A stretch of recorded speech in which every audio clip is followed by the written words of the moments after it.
Oh, Yes. yeah, we're having it. Okay. All right. Morning, people. It is May, wasn't it? Yes. Yeah, I thought so. Morning, people. It is Friday the 13th.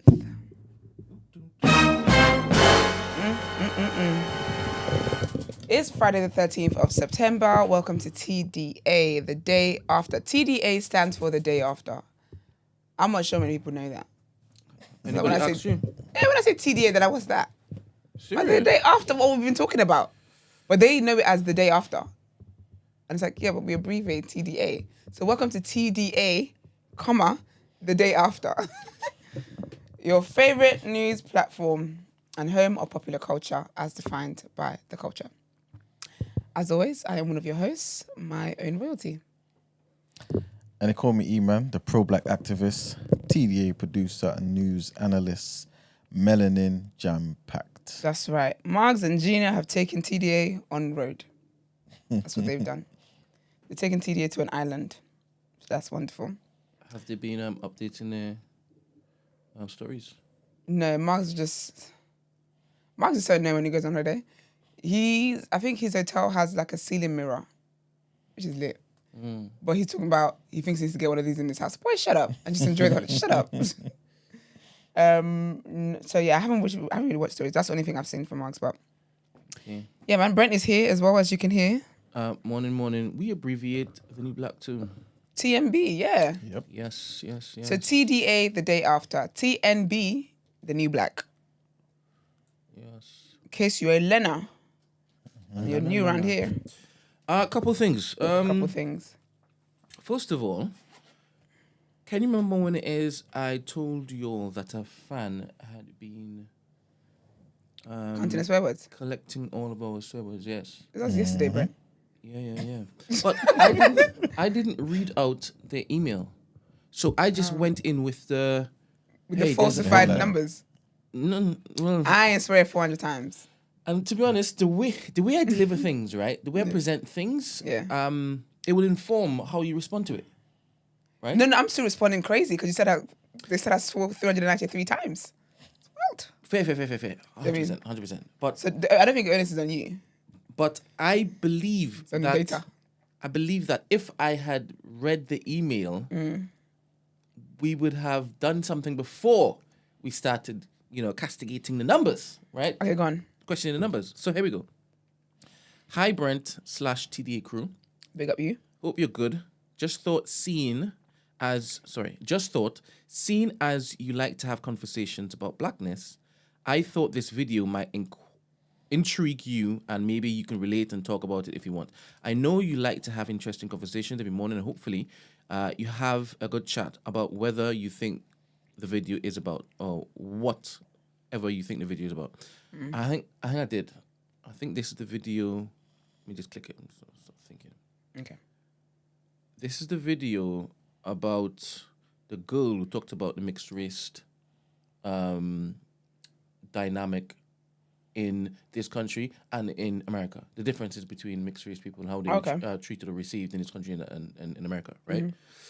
By the way, this is not topic of the day suggestion, but if you want to make it so, it'd be cool. I loved your episode on Friday. Sorry for not tuning live as much. Oh, that's okay, babe. I'm just reading it as it is, right? You don't have to apologize. Just had a baby boy. Congratulations. There we go, you see? Crap, I'm not recording anything. Oh. No, this is on me. This is not for the stream. This is Okay. I'm about to say I'm no big mix up for me. But never mind. in it. Just had a baby boy and been taking care of him and my other son and daughter over the past months. And so I think I know where this is going. I think I know why you decided to read the email. Yeah? But carry on. Go on, finish your sentence then. Go on. No, but that's the end of my sentence. I'm not revealing my secret yet. All right then. Side note, I know you haven't been following track, but ever since the episode that you said you have to pay for every time you swear, I've been keeping note on Excel. She said, y'all owe each other monies. Seeing as I am a TDA fan and I've watched every episode since #234. Sick. Big up. So I think we missed the dedication Yes. We missed the commitment. We missed the celebration. Of the Absolutely. baby And boy. that's most important, to be honest. Yeah, with you. yeah. Because a clarification came in after our, reactions yesterday.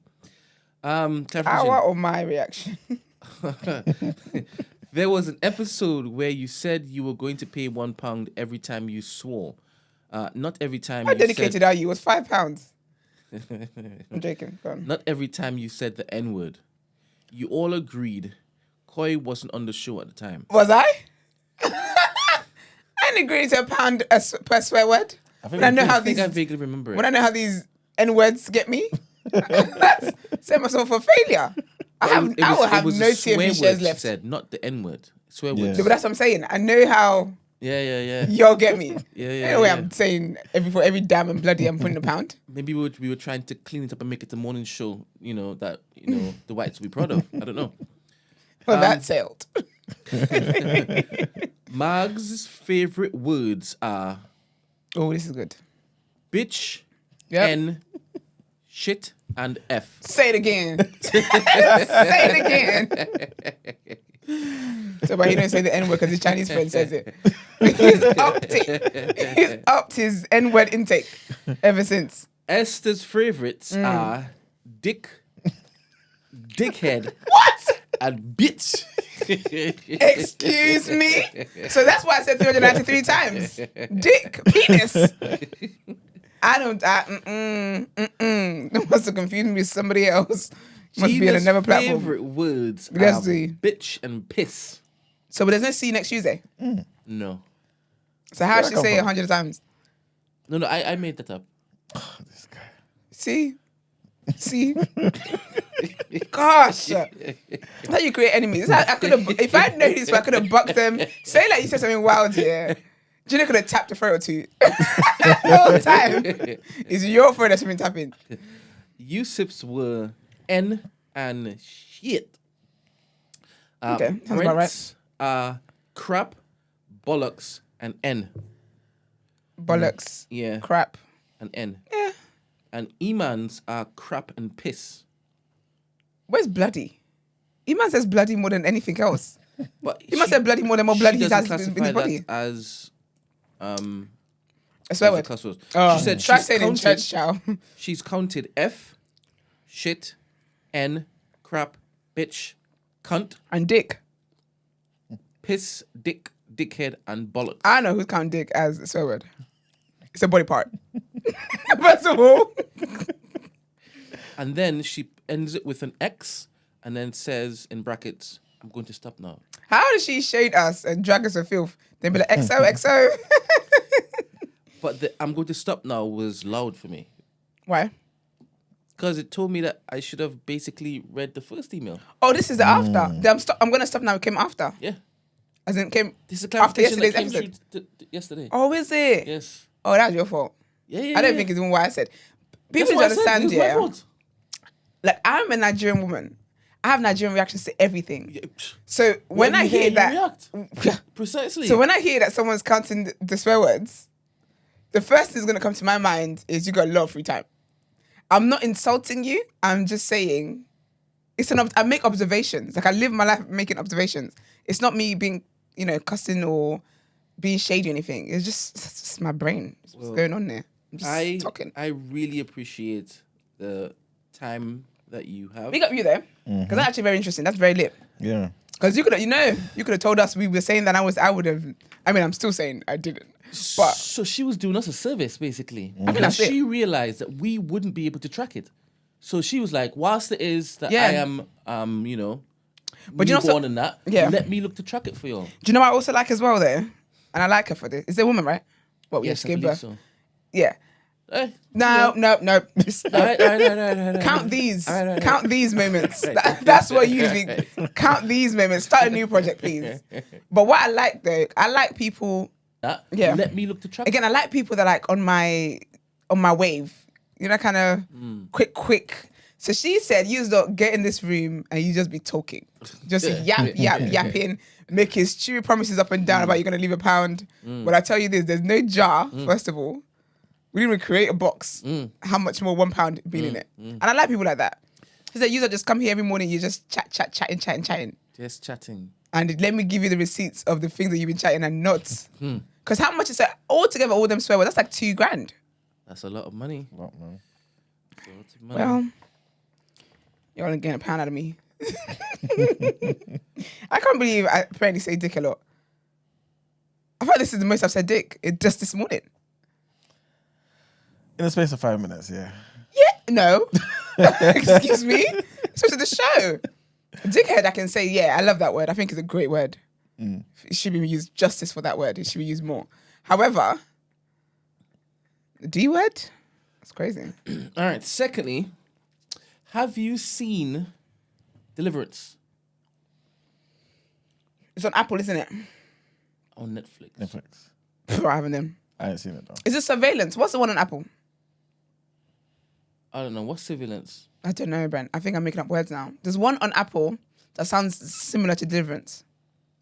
Could be Surveillance. Oh, Deliverance is not Lee Daniels, Monique. Yes. Yeah, I don't watch stuff that. Oh, that's what Deliverance is. I thought it was a horror or something. It is horror, Oh, is it? but it's horrific. It's not Serious? bad. It's like it is horror. So I stay clear from things like that.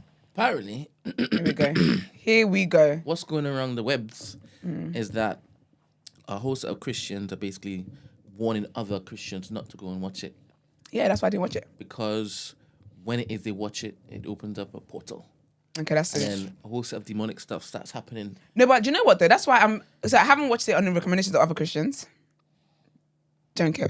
No, that's not. No. Anyways, I haven't watched it because I just certain energies I don't like taking in. I want like horror and stuff like that. Like I don't find it entertaining. I don't believe in the portal where I'm gonna get dragged in by the devil or anything like that. No, not like that. But I don't think it's gonna invite a host of demons into my life.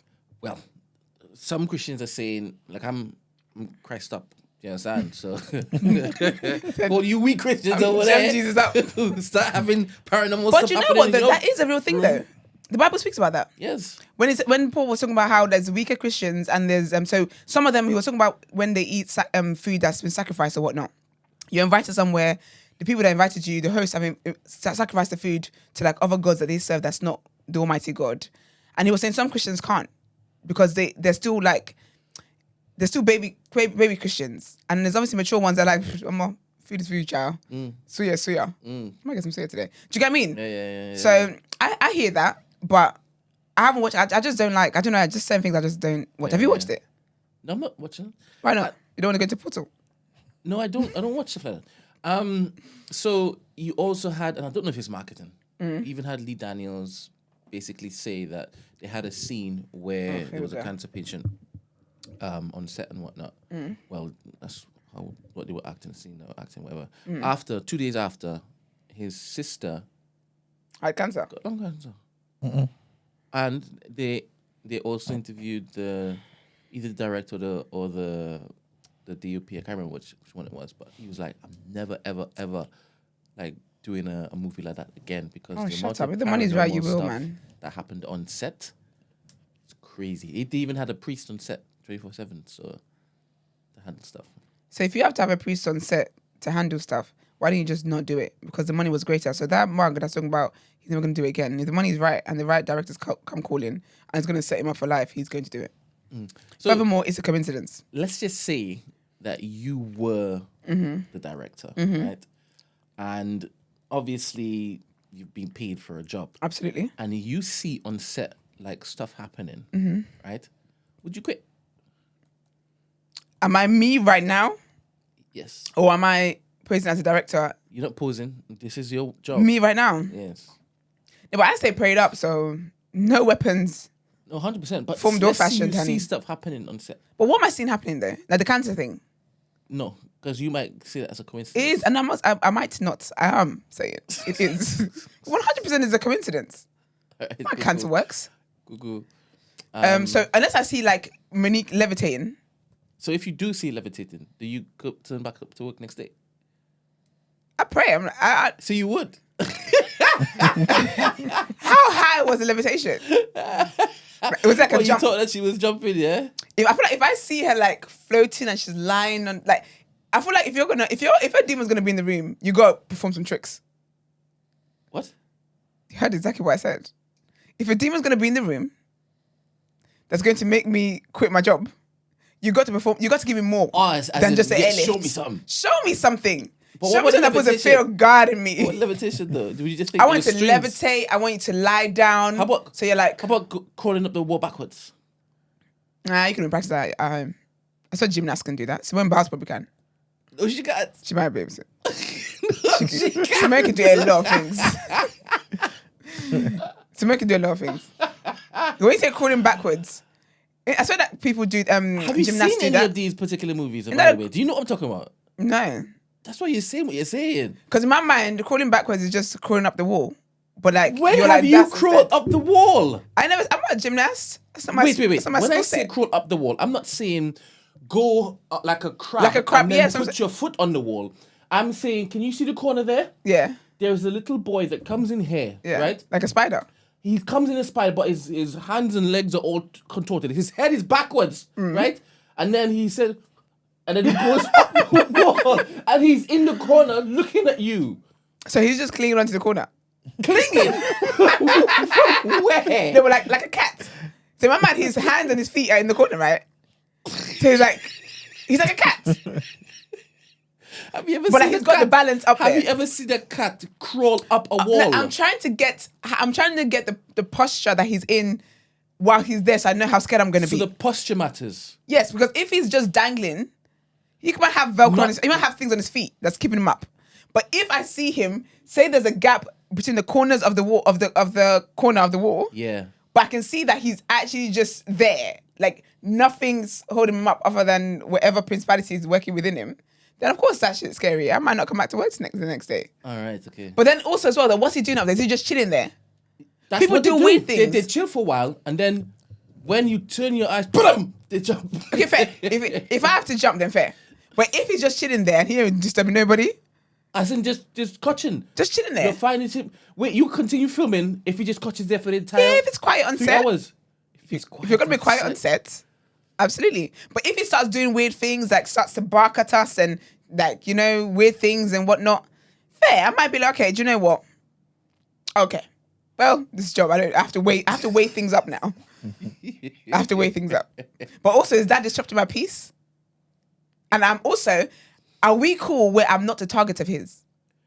There's a lot of factors to, if this is the movie that's gonna put me on the map, there's a lot of factors to, you know, consider. He just watches you all the time. People do that. I'm on a morning show. People watch me all the time. It's fine. You'll be all right. Something scary's got to happen that disrupts my spirit for me to be like, yeah, Lee, you're not seeing me ever again. And what is scary for you? What would I think actually meet that threshold? I think if it starts chasing me around the set. Or just running after you. But people run No, after but you. running after me. No, people run after me in DMs and stuff. That's different. Run after me like as if he wants to eat me and suck my blood and stuff. Like scary, like Twilight. Then it's like, okay. I never watched Twilight, by the way, but the one with Robert Pattinson and stuff. Like the little vampires and vampire stuff. and The werewolves the and werewolves. stuff. Yeah, so if it's chasing me to like kill me, I'm leaving right there and then keep the money. Well, so that's not really scary. That's just he's running after you, and For who? you For decide me? to basically run away from him. That's No, but if someone's chasing you to kill you, that's not scary. Oh, sorry, Iron Man. no, That's 'cause scary as heck. Someone That was on the wall. You see, now you're adding a different thing now. No, but no, I'm not adding. I'm going by your story. If he was I told you if he was on the wall just chilling there, minding his business, that's cool. He ain't disturbing nobody. No one's talking to him. Everyone's fine. Yeah. However, if he sees me and he just jumps at me, trying to kill me, Yeah. I'm going to kill you or whatever he said, or he's growling. Not like Shannon Sharpe growling, but like growling. Yeah. Of course, that was to scare me. Yeah, and yeah. I have no reason to return on set now. Yeah. All right, cool. Unless they've casted and binding him. Forget about the little child in the corner of the room, right? Suppose. I don't think it was a man. Huh? Would you be more scared if it was a man? No, my whole time was a man. I didn't even think of child. Okay, cool. How about moving objects? Like you're chilling in a room, right? And you've closed the door, right?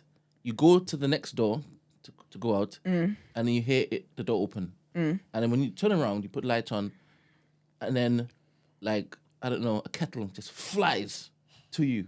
Kind of stupid scenarios. What happens? What do you do? Do you know what it is? If I can see that clearly, because I will always think people are playing pranks. Okay. And I also believe that your brain makes you think that certain things are there when they're not there. What does that mean? Like when my great grandma died, we had a wake keeping for her. You know that's when you have the body there and people come and say hello with her. She winked at me. Wait. I'm so sure this lady moved. She may have done. But I thought that my brain was telling me she did it because I didn't want to see a dead body.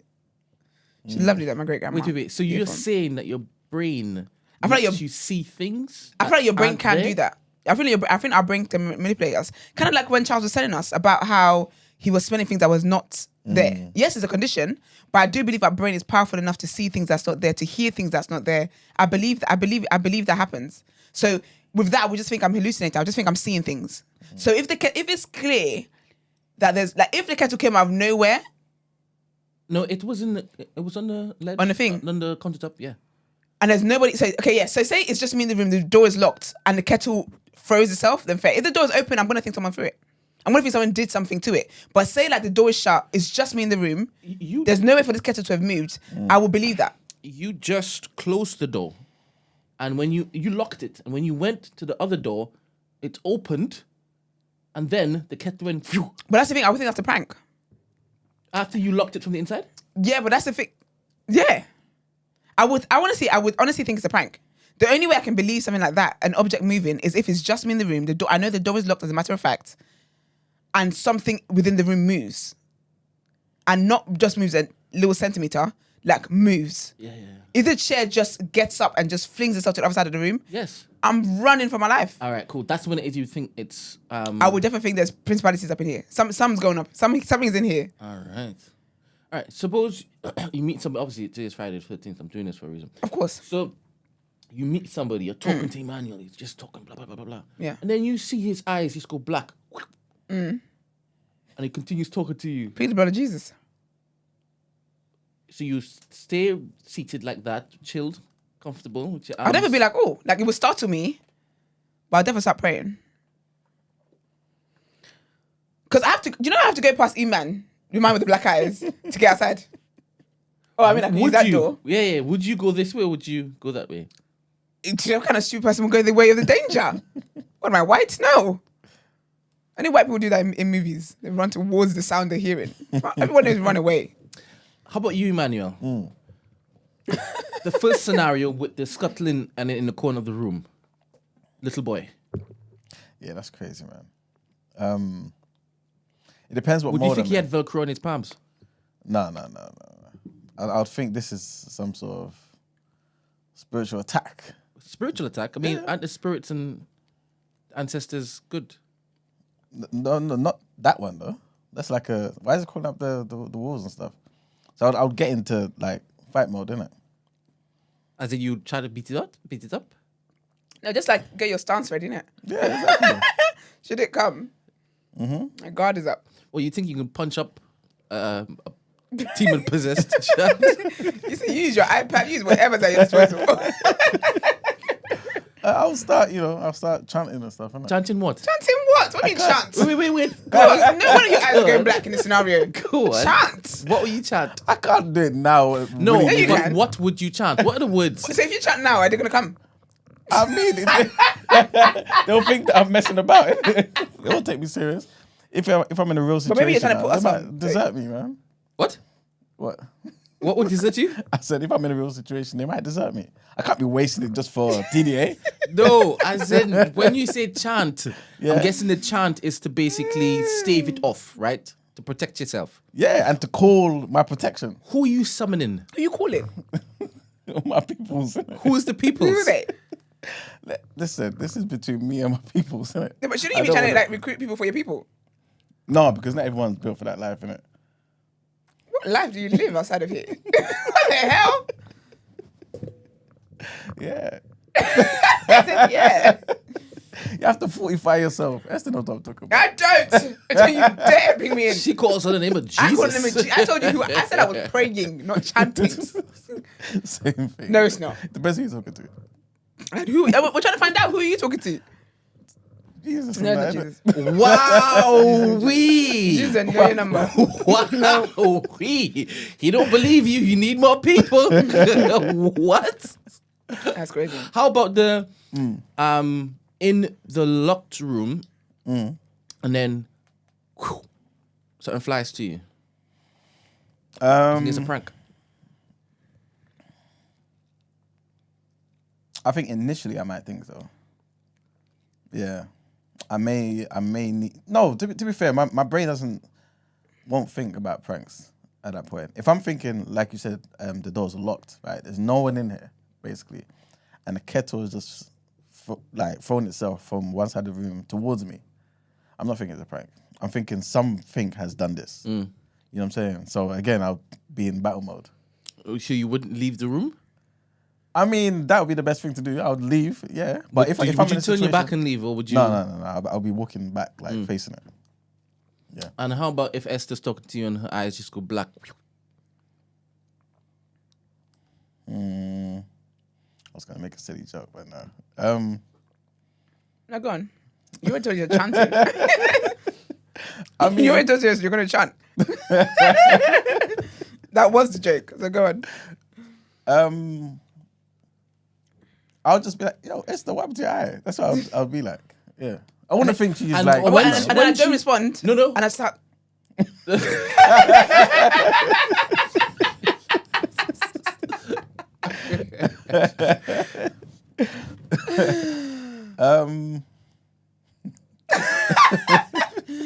I think you go quiet. I think you'd be scared for your life, bro. I'll be thinking, what's going on there? Definitely. Again, I'll get into battle mode, innit? Because this might be a potential attack. You know what I'm saying? I've only got one life, man. So I gotta make sure I'm the one that makes it out of it. So yeah, man. Wait, you're not supposed to protect Brent. I bet it there. Well, you here as well? What? Are you in this scenario? Where I just No, start doing what I'm doing. Just you and Esther. Okay. Okay. Yeah, man. So you wouldn't leave. You tried to fight me. No, I don't think he would look to hit you. Yeah, but if I'm possessed, but see, when people are possessed and stuff like that, yeah, you're not fighting that gender. You're not fighting a human. You're fighting a spirit now. yeah, but when you explain the story to people, they'll start saying that you're making up excuses. No. I think that then just tell the spirit to go get them. That one. Sorry, have you got people in your life that you can tell them that happened and they believe you? No, I'm talking about the courts and stuff, innit? Because no one's going to believe that, I'll be honest with you, yeah. You jabbed a woman who's possessed. If I'm in that situation, and the possessed man, you think I'm thinking about the courts? No, but that's fine. 'Cause I might not make it to the courts. women can punch men. No, they can't. No, they cannot. 1 in 7 men deal with domestic violence, man. They cannot. I think about the courts. I think about jail. If I have to kill the person, you think I'm thinking about jail? It's different, though. I'm thinking about jail. Because that's murder still. I could go to jail for murder. Brent, imagine this, yeah. A 5'3" person is there in front of a woman. Yeah, is talking to you. You're in a room. And all of a sudden you see her eyes turn black, like you're saying to me, yeah. Start shaking and doing all sorts of stuff like this, yeah. And she's come to attack you. And the nails just grow out of the what are they called? The beds, the nail beds, right? Are you thinking, yeah, what are you thinking? What are you going to be doing? I'm thinking Jesus. And I'm thinking, all right, if it is I can't escape, right? Because I'm gone, all right? But if it is I have to stay, like for example, if there are, I don't know, people there that are in trouble, I will have to stay. Because then if I don't stay, like people say, Brent just ran. That's wild. So you're caring about your reputation in that moment. 100%. Because I'm the one who basically knows what's happening. Just they may not know what's happening. I'll say I'm going to run and go help. What, get someone who could basically call in the name of Jesus? I'm going, Uncle. Brent's possessed. Nah, I can't get possessed.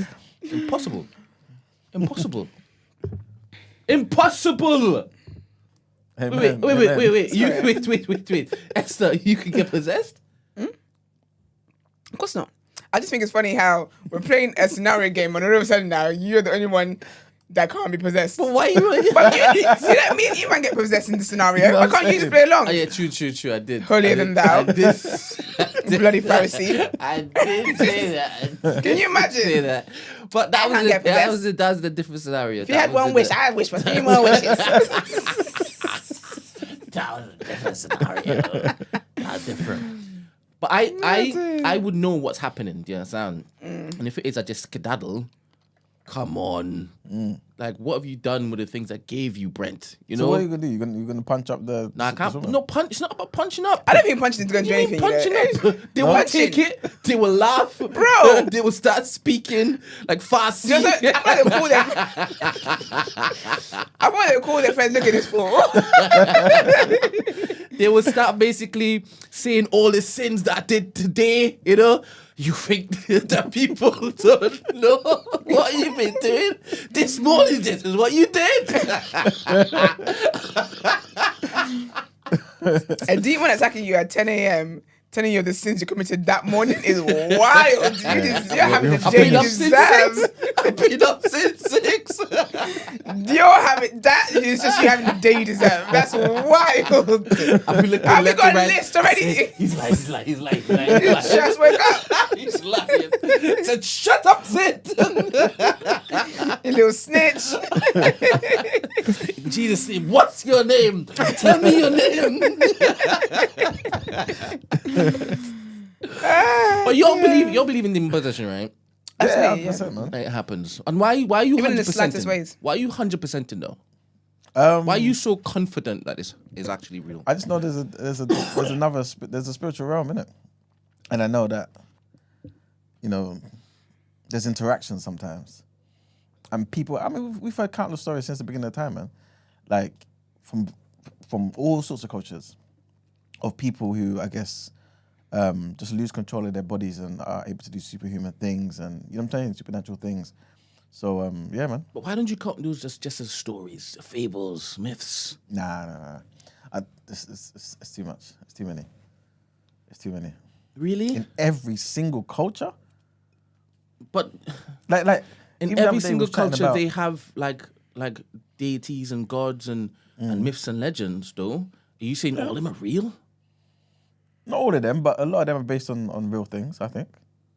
Yeah, I've said in the show plenty of times. I think myths are real. You know what I mean? So, yeah. Okay, and why do you believe it's true, Esther? Demon possession. Yeah, man. Jesus said so. Ah. People are always demon possessed in the Bible. Jesus was always getting demons out of people. But I also think that the way the devil works, devil's got like legions and legions of them. When like half of, what was it? Was it a third of the angels that God kicked Quite out a of lot them? of them, you know. Do you know what I mean? Like there's so much, and I think I look at a lot of sins as a form of demon possession or influence. All sins are demon influence. So I just know that it's always there, and I can just tell when people are demon possessed as well. It's loud. Would it be easier for you to like subscribe to a faith or belief if you lived in an area or in a country where you saw this stuff happening? Not necessarily. 24/7? Because I feel like in Nigeria is a very religious country, and there's a lot of foolishness going on. But I would say I became a Christian. No, I don't think it matters. I think it's more about your personal relationship with God and what your heart actually desires. If you actually desire to know God, yeah, I wouldn't say that. 'Cause I've known God all my life. However, like I had to be intentional about my relationship with God. So no, I don't think it's necessarily that. But I do think Christians have different experiences. Like the church I go to, I know that a lot of people in the church I go to wouldn't believe the things that I would say happen in Africa. Not that they wouldn't believe, they would believe it, but it would be so foreign to them. However, if you're in an audience of like an African that comes from one of those countries where they talk about witches and they see all that kind of stuff and they've seen people engage in diabolical things, they would easily believe it. But I think because I have that knowledge, nothing sounds like crazy to me. Different question. Let's just say you live next to a witch's coven, because there's a witch's coven in Walthamstow, just by Chingford, right? And Iman, she lives near there, and I keep telling her all the time. She lives next to a witch's coven. She doesn't believe me though. What does it look like? Can I see what it looks like? Coven? Yeah, what witch's coven looks like? In my mind, it's like a hut Yeah. and it's just dark. They're Or different it's types like, of or it's covens. like, it would look like the house of Hanson and Gretel when they were younger. Gretel, whatever their name is. I used to want to taste the biscuits and the sweets there. What? were in the house. At that particular The house. storybook. Yeah, it just sounded so sweet. It just sounded so nice. When I was younger, there was food like in cartoons I wanted to eat. I always wanted to have the chicken leg. Well, people say it's a dinosaur leg. In Flintstones, the chicken just always looked good. Oh, they were huge. Yeah, people say the dinosaur. So a coven is a group of witches, and the term is still used by witchcraft groups today. So it's just a gathering of witches. Oh, okay, so a clique. Yeah, which a club? gang. But they gather in a clearing in the woods. Yeah. Oh, yeah. They've been doing that. Yeah, And they have like a little fire in the middle and whatnot, and they do chants. yeah. Is that who you're calling? Hate to see it. This is why I can't call them for no reason. Hate to see it. So, yeah. So you can probably Uber them here. Just in Wilfordstone. So if you lived around there, right, Yeah. would you run to basically, you see a cute boy, would you run to basically fornicate real quick? If what I'm saying is the things that you would normally do because the presence of you're evil actually- isn't just hanging over your head, right? You know you're so mad because why do you allow your scenarios always going to be back to sex? Yeah. Because that's the go-to thing, innit? It is the biggest That's sin, the go-to to thing. be fair. So you think that because I'm living in a witch's, witch community, Yeah. I'm more likely to want to fornicate No, not fornicate because you know you need to be or like, prayed up. 100%. Like I need to be the vessel. I need to be the lights. Yes, don't give any gateway to any sort Absolutely, of sin and though. stuff. Yeah. Like every Sunday you're in church. My friend should live like that anyway. Wednesday you're in cell group. I do that all the time anyway. So I think, you got to up it. Uppity. But I feel about like I you? wouldn't move out of the area though if I knew there was witches there. You Like if wouldn't my move neighbor was a witch, let's see who's God's greater. Round one, fight. Let's, do you get what I mean? Like I would only leave if it's like, if God is like, girl, get out of there. Question, Manuel and Esther. Would you have conversations with a confessed witch? Yeah. Like as on the phone and stuff and send WhatsApp messages back and I said, the forth? witch is my friend. What? The witch is my friend. We can talk. So I brought you, you a witch. you can make friends with witches? Yeah. I'm dragging them into That's this light. practicing, like not just Yeah, if the witch is a nice person anyway. She's a lovely person. But the only thing is that we just have different religions. how about demon possessed people? Depends what kind of possession we're talking about. So you don't think that witches They are Are definitely possessed. demon possessed, but I think a lot of human beings are demon possessed. I have a theory about human beings. I think Talk to me. a What do lot. you mean a lot of them are demon possessed? What do you mean? A lot of human beings are demon Like possessed. how do you mean? So I have this theory, right? I think I've told you before, where I don't think that a lot of people walking around are actually human beings. They're just I shells. think they're demons in Human the body of in a human form. And Like why how do they you- came down last time. Why do you say that? Because there's just so much darkness and evil and stuff in this world. I just don't believe we're all humans created by God. Like there's so much that I feel like a lot of I think that can't sound controversial. I feel like if you don't believe in God, it's the element of demon possession. That is demon possession. Wait, so you think Iman's demon possessed? Huh? Where did you go from? I ain't say nothing about you, man. And now is your opportunity too. I think Go. not go, but I think that a lot of people are demon possessed. Because I think it's the influence of demons in your mind, in your thoughts, in your spirit that makes you do certain things. Can they whisper and basically influence you? Me? Or no, when you said that there are a lot of them, right? Yeah. And they influence you. Can they Yeah. not just whisper and let you lean into something as opposed to take over your body and control you? Because that's what possession is, right? Okay, see, I think there's different gradients, different to me levels about the to different gradients possession. of possession. I don't think. I think extreme possession is when they take over their being, like where the person has zero control over their body. However, I still think it's also possession when it is that they lead people to do things. But then it doesn't have to be like. How do I describe it? It's more like influencing. Yeah, but So they were the first influencers. yes, Satan was the first influencer. Absolutely, Really? he influenced Eve. Yeah, man. Wait, you said yes? Satan was the first influencer? Yeah, Not God? influence, innit? I mean, God didn't influence. God said. And Satan didn't. Is it, what? Satan was more. Satan was the first influence because before God even created human beings, Satan was up in heaven trying to take over God's throne, and he influenced the other angels to pack up shop with him. So you mean, listen, I don't know what you guys are doing, right? Yeah, because we know what you've been doing. So Lucifer was basically suggesting things, right? Telling Eve something, right? And the things that Lucifer was telling Eve were things counter to what God was telling Eve and Adam, right? So if it is you use that same action of telling, who's the first? No, but it's not telling though. Yeah, exactly. It's Influencing isn't telling. God told them, "Do not eat from this." Lucifer said, "Because what?" So God was giving him information. Yeah, God gave them. Do you know what it is? God gave them an instruction. Yeah. Lucifer influenced, tried to change their mind to do something. That's what influencing is. Influence isn't telling, because that's just telling. God gave them a clear instruction.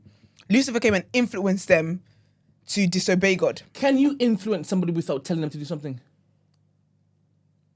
Can you influence somebody without telling them to do something? Yeah. Of course you can. I don't know, my brain hasn't processed that yet. That's all right. Of course it is. I'm going to beat me. All right, cool. So you believe that possession comes in different forms. Yeah. And one of those forms doesn't involve possessing somebody. No. What form is that? The one where you can influence them. No, but I still think that's a form of possession though. Because I think some possession is permanent where the devil they just reside here. That devil Legion lives in here. However, some of it is like comes and it goes. It will just come, tempt you for a while, or whatever it is, and then goes. So tempt. So they don't take over. No, but tempt, but then if it is that you're going to then do that, you have been possessed to do that. So is that everybody? No, not everybody, not me. Wait a minute. How are you removing yourself from this particular exercise? No, but I can be possessed to do things though. What? You've been possessed I could have before? been. I don't know, I can't think back. Isn't it just removing agency, accountability from your sinfulness? I'm glad you brought that up. Because I was reading the Bible the other day and I realized the first person that never took accountability was man. And that story is present in every other story that moves on. Man is in mankind, right? No, as in male. Oh my gosh. Adam didn't take accountability. Yeah, because you want to do this, let's do it. Adam didn't take accountability. He said, the woman you gave me. Abraham, when he went and trying to let God know who it was. That's fine. That's lack of accountability. Because You God are doesn't lack know of everything, accountability in the lack of accountability of Abraham. Right. Abraham did the same thing when he slept with Hagar, even though God said, God said to him, I'm going to make you and Sarah are going to have kids. Sarah said, oh, go and sleep with thingy, influenced. He then went, very happy to use his penis, of course he was. Did that, then when the whole situation happened, he's talking about, well, again, doing blame game. He's trying to make his wife There happy. we go. So basically, there's a pattern I've realized in the Bible. I'm going through the Old Testament at the moment. There's a pattern throughout where men just don't take accountability. I was like, this is interesting. Very lovely. But maybe I'm not thinking possession then. Because maybe it's not, maybe I have to go back to my drawing board. I think maybe there's a difference between influencing and possession. You can just go to the dictionary. No, I don't want to do that. Well, this is why we're in the dictionary- we're in right now. No, the dictionary is not, the dictionary, because you want to be a smart ass. There's a swear word. The dictionary is not the word of God. No. So I don't think, I don't know, but yeah. I feel like people you can be influenced, but I do personally believe, even all of that aside, that a lot of people are demon possessed. 100%. Like people that kill somebody, if you kill somebody, you're demon possessed. Really? Every time? Or just... Every time. Why is that every time when you kill somebody? Yeah, as in every circumstance where the person's killed somebody, that person's possessed. You've been possessed. You've been possessed to kill the person. Okay, could you be possessed by good to kill the person? Can you be possessed? What? Are you possessed? Yeah. Possessed is a negative, isn't it? I mean, not necessarily. Talk So to you can us. get good- what's good possession? Wait. Talk to us. So I guess, in the same way, I guess possession implies something controlling you to, you know what I mean? Like a lack of your own... Agency. Yeah. So talk to us about the good of that. So in the same way, we're trying to say, okay, something evil can possess you to do something bad. Why can't something good possess you to do something good? So, do you believe that good angels possess human form? In the same... Your human form? Is it my Emmanuel? Well, yeah. Or just a human? In the example that you're using, when an evil angel possesses you, can a good angel possess you? I think so. To give you courage? Potentially. Or Yeah. just to help somebody out. I don't think a good angel can possess. I think a good angel would influence. Oh, now you understand the influence stuff. You know this is a great card. Yeah, but it's not full anymore. Exactly. It can travel far. You want to see an object fly across the room? I mean, okay, maybe not all sins actually is possession. Because if I would sin, you have to think about what temptation is. I don't think temptation is... I do think so, though. Because sometimes some sins, something comes over you. It ain't Jesus. What's the implication of possession? Is that you don't have a choice, right? I don't think it's not that you don't have a choice. I think we always have a choice, but I think that you're incapable to make the right choice. You know when people just say, "Oh, something made me do this." You know when sometimes people black out and they just do something. I feel like your brain, like you just don't think the way you think. But then you've taken away the person's choice.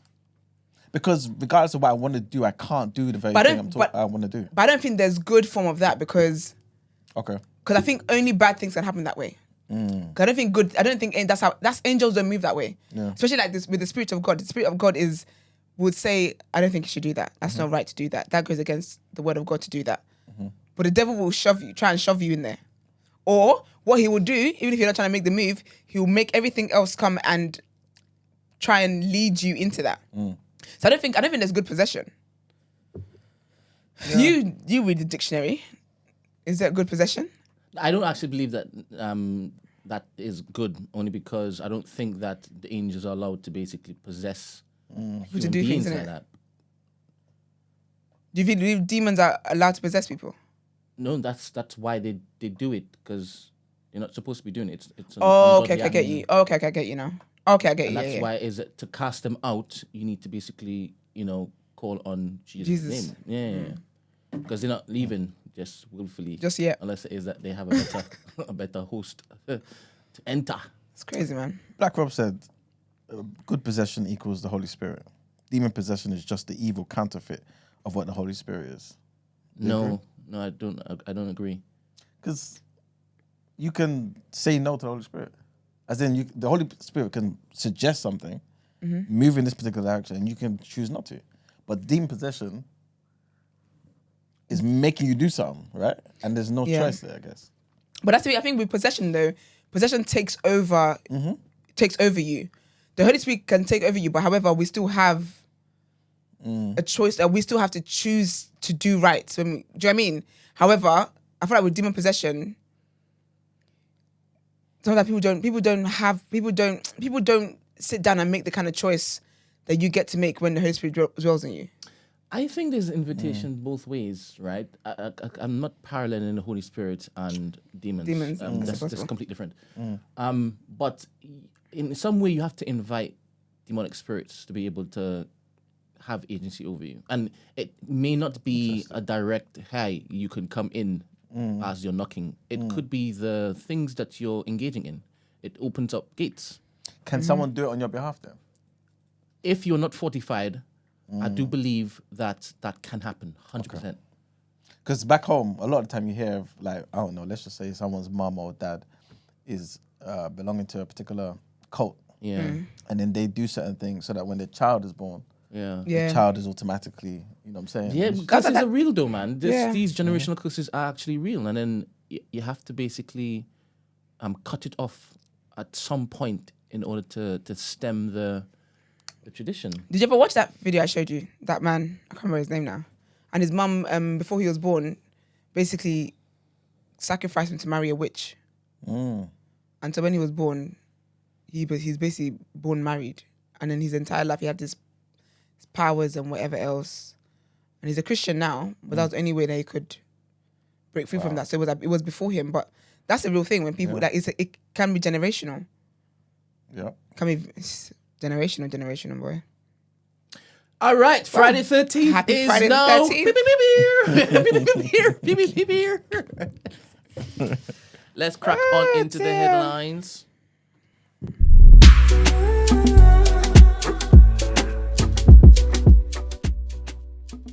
Event. Yes, before we go into headlines, I just wanted to promote an event by one of our loyal TDA supporters. Big up, Jackie. Big up, Jackie. And I remember when I first mentioned this on the show, this was basically an invitation to all parents who maybe have children who aren't even like interested in getting them into playing particular instruments at a particular concert, innit? So this particular concert I'm talking about is a children's concert. It is on Sunday. So obviously the deadline for getting your child in is obviously passed. But if you are interested in going to this event, it's going to be an amazing event. It's just going to be children actually in a particular like orchestra playing like instruments and stuff. This is going to be at Woolwich Works, 11 number 1 Street, Royal Arsenal, London, SE 18 6HD. It's going to be on Sunday, like I said, 15th of September. Entry is free. Bring your kids along. You know what I'm saying? Like, your kids could be inspired to see some other kids up there on stage doing amazing things, man. Absolutely. Doors open from 4:30 and the show starts from 5 till 6. It's only an hour. It's only an hour. So it's not going to take a big chunk out of your day after you go to church, whatever. Eat your food at home and then go there, man. Nice. So yeah, man. Big up, Jackie. Yeah, it's called I believe it's called the Foundation. Yes. Hope I haven't got it wrong. But I'll post it in the Discord as well, so you have the information at hand. Okay, so our headline. So the first headline is pretty much just a reiteration of what we spoke about yesterday, what Sir Keir Starmer said, and that is that there will be no extra NHS funding without reform. He's promised to draw up a new 10-year plan for the health service. The pledge came after a damning report warned the NHS in England was in a critical condition. The Prime Minister said that the new plan, expected to be published in the spring, would be the biggest reimagining of the NHS since it was formed.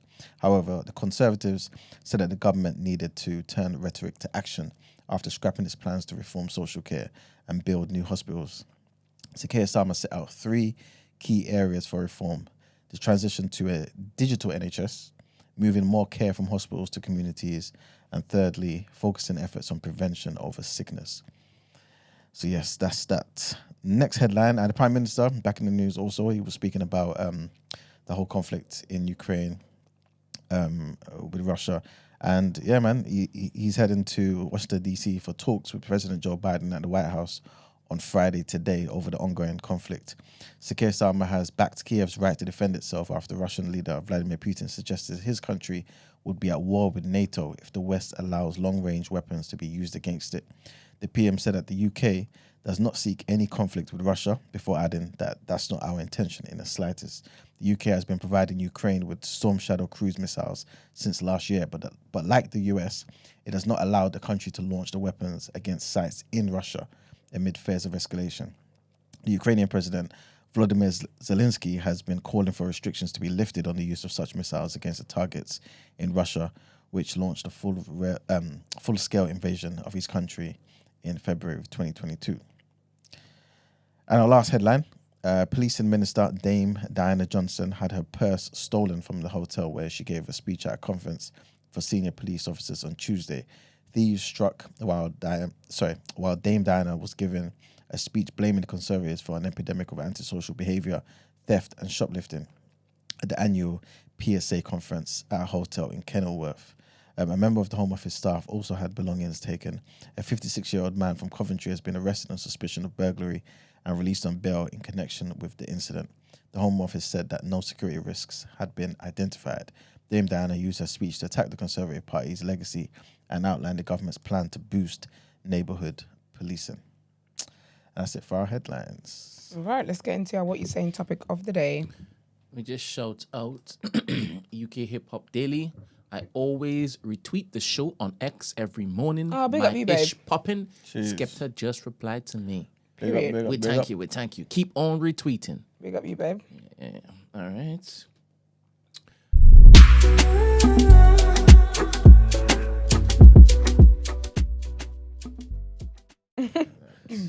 All right, people. So today's topic of the day, I'm going to keep it somewhat brief, but I do want to play this. Well, there's two videos, and this was sent to one of our. I think Valerie's a day one as well, isn't it? She's been there for a long time. So big up Valerie, man. And she sent 2 videos, and I want Brent to play them, and to us to dissect it, man. All right. Let's see the first one.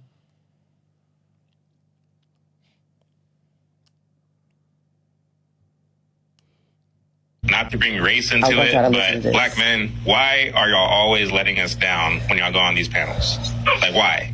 Serious question. I wanted to play what the black men have to say about what masculinity is versus what the cowboy hat wearing white man have to say about what masculinity is. Watch. I'm a black man from the hood. To me, being a man is knowing when to be soft. Point number 1 is a man who walks with God. Point number 2 is a man who stands on principle. Point number 3, which is a masculine man, is someone who is willing to sacrifice for point 4, the people that he leads. A true man is a leader. And number 5, a masculine man is never a coward. That's a lot there. Yeah. Male and female matters. God gives you one of those identities, you take on that role. And now you're responsible for fulfilling that role. There's a masculine crisis because men are not taking responsibilities for the God-given roles that they have in society. And so when you take away the need to say God made you this or God made you this, now you don't have to take responsibility for not fulfilling what you were called to do. When you do that, you also take away other things that somebody else may do. If I have a woman or a partner that wants to take on certain roles and I say, hey, those are my roles that God gave me in society, now I'm suppressing that person. Like, at the end of the day, we're all human beings. What it means to be a man is to be a adult human male. You have a black man and a white man. The black guy told you he was black and he was from the hood. So that's his intro into all of this we're talking about. The white guy is speaking about God and principle. He's not talking about race. He's talking about God and what God requires a man to do. And I think the problem is that the host said it when he said that's a lot there. So in other words, what the white guy is saying to the average guy today is too much. It's too much for the average guy to follow God and self-sacrifice, leader, never a coward. That's a great task.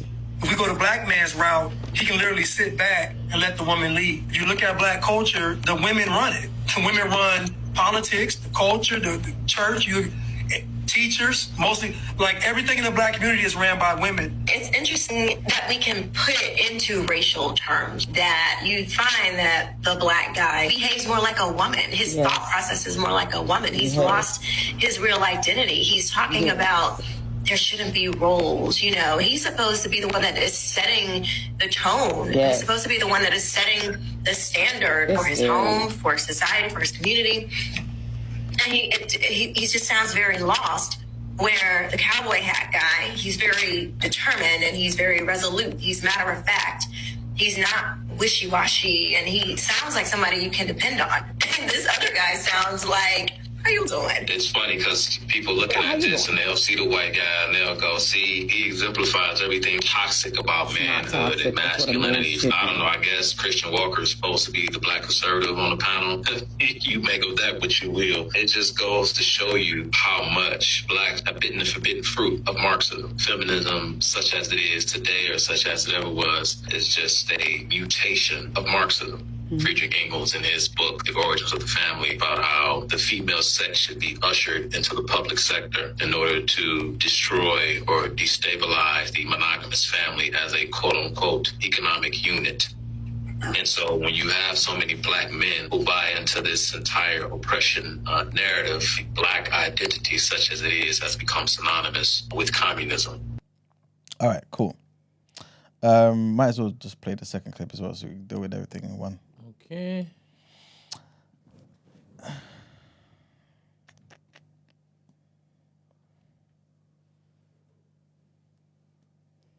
What is it with guys nowadays? Like, why are we both competing to be princesses? Can I be the only woman in the relationship? Is that okay with you? Can I feel like a woman? Can I? Because this whole thing of like, will you come to London like to meet me? Yes, of course. Why don't I also get a ring whilst I'm there? And like, why don't I propose to you? Why don't I get down on one knee, plan a whole proposal and like ask you out? Like ask you to be my girlfriend. Why not? Even though you're a man, like maybe I should ask you to be my girlfriend. And also the kind of guys that slide into your DMs and like they come up with the I don't know, man, like we are just opening line or whatever, but sometimes it's funny, so I respond, and then they start playing hard to get. Do you want me to, like, where is, I don't understand it. So you're messaging me and then you expect me to chase you, like, what? Like, I don't know. I'm just really confused. All right. Yeah, based on that, what's your thoughts, I guess? So did the black guy say he's from the hood and that was his definition of masculinity? It's obviously the way they've chopped it in it to make him, I at least want to give him the benefit of the doubt.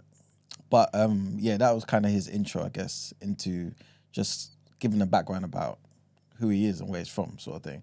I don't think he's basically saying that's what makes him a man. Did he say anything more than that?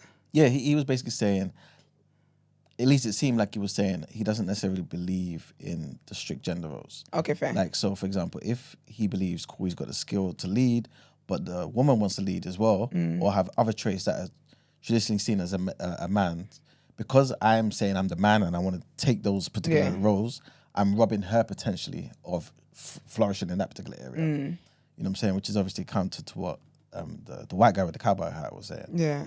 And also the black people in the panel. I agree with both the definitions. What are they defining, masculinity or being a man?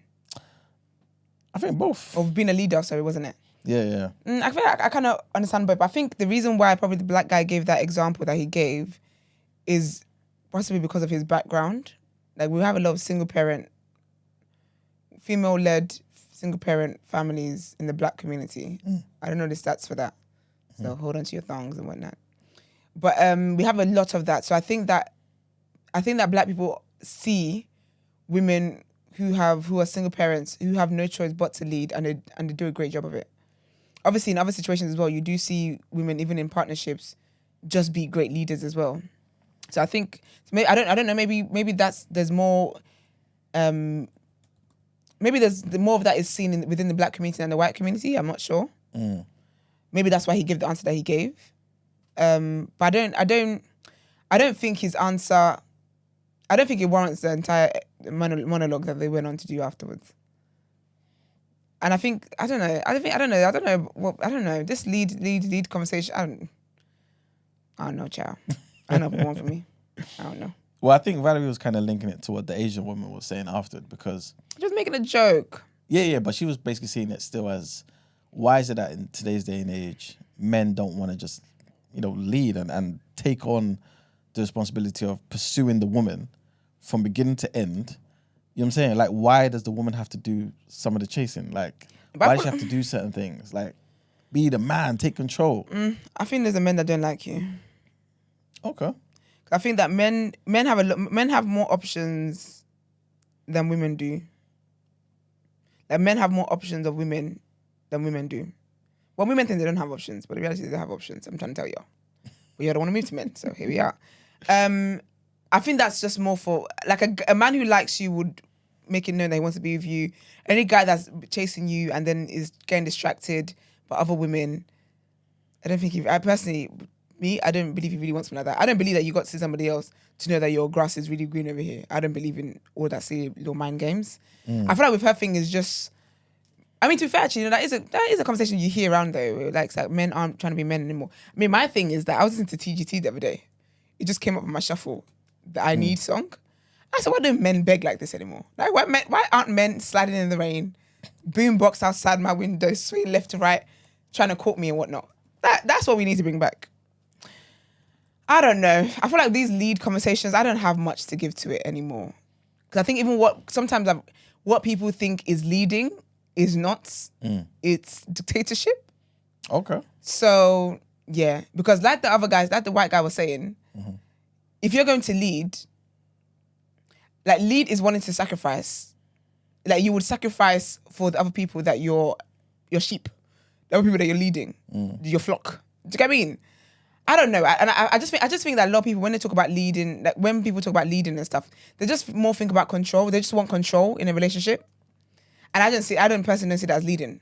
Because leading is knowing that, okay, these are my skills and my qualities, and these are her skills and her qualities, and the things that she might be better at than me, and so she would take the lead with that. And the things that I'm better at, that I would take the lead with. So what the black guy said, I don't know what the hood's got to do with it. But just forget the hood part. I actually think that's that. Chris says, guys nowadays can paint their nails and wear skirts and still be deemed masculine. But they would be though. They are. Some of these gay guys will beat the shit out of you. They will. Get in a fight with Saucy Santana, I dare you. Not you, Chris, I just mean guys in general. If you want to look at Saucy and say Saucy is not masculine, get in a fight with Saucy. You get in one fight, a little scrap with Saucy, see what happens. But I don't think, even that, like I don't feel like masculinity is defined by those things. Scottish men wear skirts. So, but in their culture, that's not seen as a feminine thing. But that's the thing though. And so I feel like, well, we had a conversation about fashion anyway. Yeah. I don't think masculinity is defined by how strong you are. I don't think that. Do you not think it's linked to one's ability to take on certain responsibilities to lead the household in a particular direction? I just think that you're just being a responsible person. You're being a responsible adult. A lot of things that people want to be credited for as being masculine is you just being a responsible adult. There's no reason why you've asked somebody to marry you. If you're going to go the traditional route, why you ask someone to marry when you can't afford to marry them. As in you can't afford, you want me to have a child for you. You want to marry me, but you can't afford to put a roof over my head. That's not being masculine. That's just being an adult. Adults work. But yes, I agree with that. But typically, like you said, why are you asking me to marry you if I can't provide a house for you to move into, essentially? So the man still has a role to provide this house for you to move into. Yeah. So if the man is not taking care of that particular role and he's trying to move to and say, let's do this together sort of thing. Yeah. Is he out of his mind? Not necessarily, because I think also as well, this is the thing about these masculine and leading conversations. It cannot be done in the way that it was traditionally done when women were not allowed to work. That was a different economy. That was a different time. The average family, the average two-parent household, man and woman in there, heterosexual family, cannot afford for one person to just be the one who works. If you want a well-balanced home where your kids know their father and they spend time with their father and stuff like that, it does not make sense for one person to work. I'm not going to look at my man like he's any less masculine because I pay bills in my house. Or even if we're about to get married and it's okay, we're going to buy a house, can you contribute to that? I'm not going to look at him like he's any less masculine. I don't think that's what defines masculinity. But you still look to him to take care of certain things. Like you still feel like he, in some ways, I don't want to put words into your mouth. In some ways, he's taking care of me. I feel safe under him. Yeah, but he will also feel safe under me. In what way? In every way. What? Amen. I'm a great amen. Wouldn't Jesus do it? But also as well, like you need like I'm his support system as well. For sure. That's also taking care. So he's my support system. Let's just say in the way that some men want to be support systems financially. But in other areas of his life, emotionally and whatever else, mentally, I would be his support system. Do you get what I'm trying to say? Yeah. Because I think that, personally, I personally don't think, unless you're like rich, like F off rich, it's not realistic to have that, to have the luxuries of life with one salary. Unless you're, again, if you're crazy rich, that's fine. But if you're trying to be going on holidays, trying to not make budget cuts in this area, honey, you better get both your asses to work. Okay. But I think the way that a lot of people define masculinity and leadership, I don't think it's that. It actually gives me fragile ego, if I'm being honest with you. It gives me fragile ego, and it just shows me that you need anything to cling on to try and prove that you're man. I don't believe that some men who think that there's certain things that make them masculine, this whole, I'm strong, I'm a provider, I'm a this. I don't actually believe I don't believe that they believe they're masculine. I believe that they do these things to convince themselves that they are masculine based on what it is that society has told you must be to masculine. You're not a masculine, you're not masculine, you're not a man if you have children and you're not in your children's lives and you don't actively take care of your children. Yeah. If your children cannot come to you as their safe space and speak to you and you don't spend time with them and you have no emotional intelligence, you're in my eyes, you're not a man. But I guess doesn't that kind of tie into the whole leadership thing? So being the father figure and guiding that child, raising that kid up, is still part of the leading part. You know what I'm saying? Imparting wisdom to the woman as well and to the kids to be like, okay, cool. This is my assessment of X, Y, and Z. Let's move in this particular direction. But a lot of people are not emotionally intelligent though. So again, if you don't provide if you don't meet the needs of your family emotionally, for me personally, you're not a man. Because you're leading them, but you're not taking into account the emotions that are at play in certain things here. Yeah. And that's it. That human beings are made of emotions. Whether people want to say they're not emotional or not, if you're angry, anger is an emotion. Frustrated is an emotion. Like people always just think emotional is just crying. No, it's not. There's so many emotions out there. So if you're not emotionally intelligent, for me personally, you're not a man. Like how are you gonna lead a house if you have zero emotional intelligence? If you cannot bond with your children, like being the person that's I'm stern, I'm da. Have you bonded with your children emotionally though? Does emotional intelligence come with some level of rigidity where it's like, okay, cool, I can't be wishy-washy with my emotions. I can't be up, down, and all over the damn place because I need to make sure there's something solid here. You know what I'm saying? I don't think that's emotional intelligence. Okay. I think that's avoiding your emotions. No, I'm not saying this is somebody who's avoiding it. Yeah. I'm just basically saying, like, the man's cognizant of X, Y, and Z, but he's not necessarily always going to be just allowing himself to just be something in the wind. You know what I'm saying? But rather be like, okay, cool. The most productive thing to do here is to be like this. So I'm going to endeavor to be like this for everything to run as it should do. But I feel like emotional intelligence is not seen emotional as something in the wind. Do you know what I'm trying to say? You can regulate your emotions. I don't know if I'm translating. Danielle says leadership in relationships is about inspiring, guiding, and supporting the other, plus equality. I'm guessing that says it's about being flexible in your role and relying on strengths and knowing your weaknesses. There you go. But there's people that want to be. They want to be. I'm the leader. I'm a leader. That they don't even know their weaknesses. When your weaknesses is giving us results of weakness. You're leading the family astray. The family's in debt and whatnot, but you just wouldn't open your mouth and say, actually, in this area, I don't have the skills or the intelligence or the brilliance. Marlon says, Esther, if your man got beat... Oh. Why can we never have serious conversations on this platform? Esther, if your man got beat up by Saucy Santana, would you still respect him, not get the ick, and still look at him like a man? I doubt it. You're Nigerian. I'm glad that you know me better than I know myself, Marlon. Big sticker for you. Smiley sticker for you. Don't ask me a question if you're going to answer it at the end based on assumptions that you've made. So I'm not going to answer that. Black Rob says, who would you guys consider a better leader, the cowboy guy or the hood guys, based on their little monologue? We didn't really hear the hood guys one day. We just heard I'm in the hood. But he was also kind of just, he mentioned the whole thing about... Did you say better leader or better man? Leader. Leader, isn't it? Yes, a better leader. I don't know, you know. I think he also said being masculine to him is knowing that he can be soft. Yeah. Okay. Oh, is that the white guy? Black guy. No, the black guy. No, being masculine to him is what? Is knowing when to be soft or how to be soft. Okay, yeah. Yeah. I think I'm... Mix and blend. Yeah, because I like both of them. I would have liked the black guy to mention God. But I like both of them. I feel like the black guy's one, the black guy sounds to me like someone who doesn't define masculinity by how society has told him to define masculinity. It feels like he's gone and done some self-work and realized what masculinity is to him. Oh, Danielle says EQ is emotional intelligence. Thank you, babes. I definitely thought it was equality. I thought there wasn't enough character space.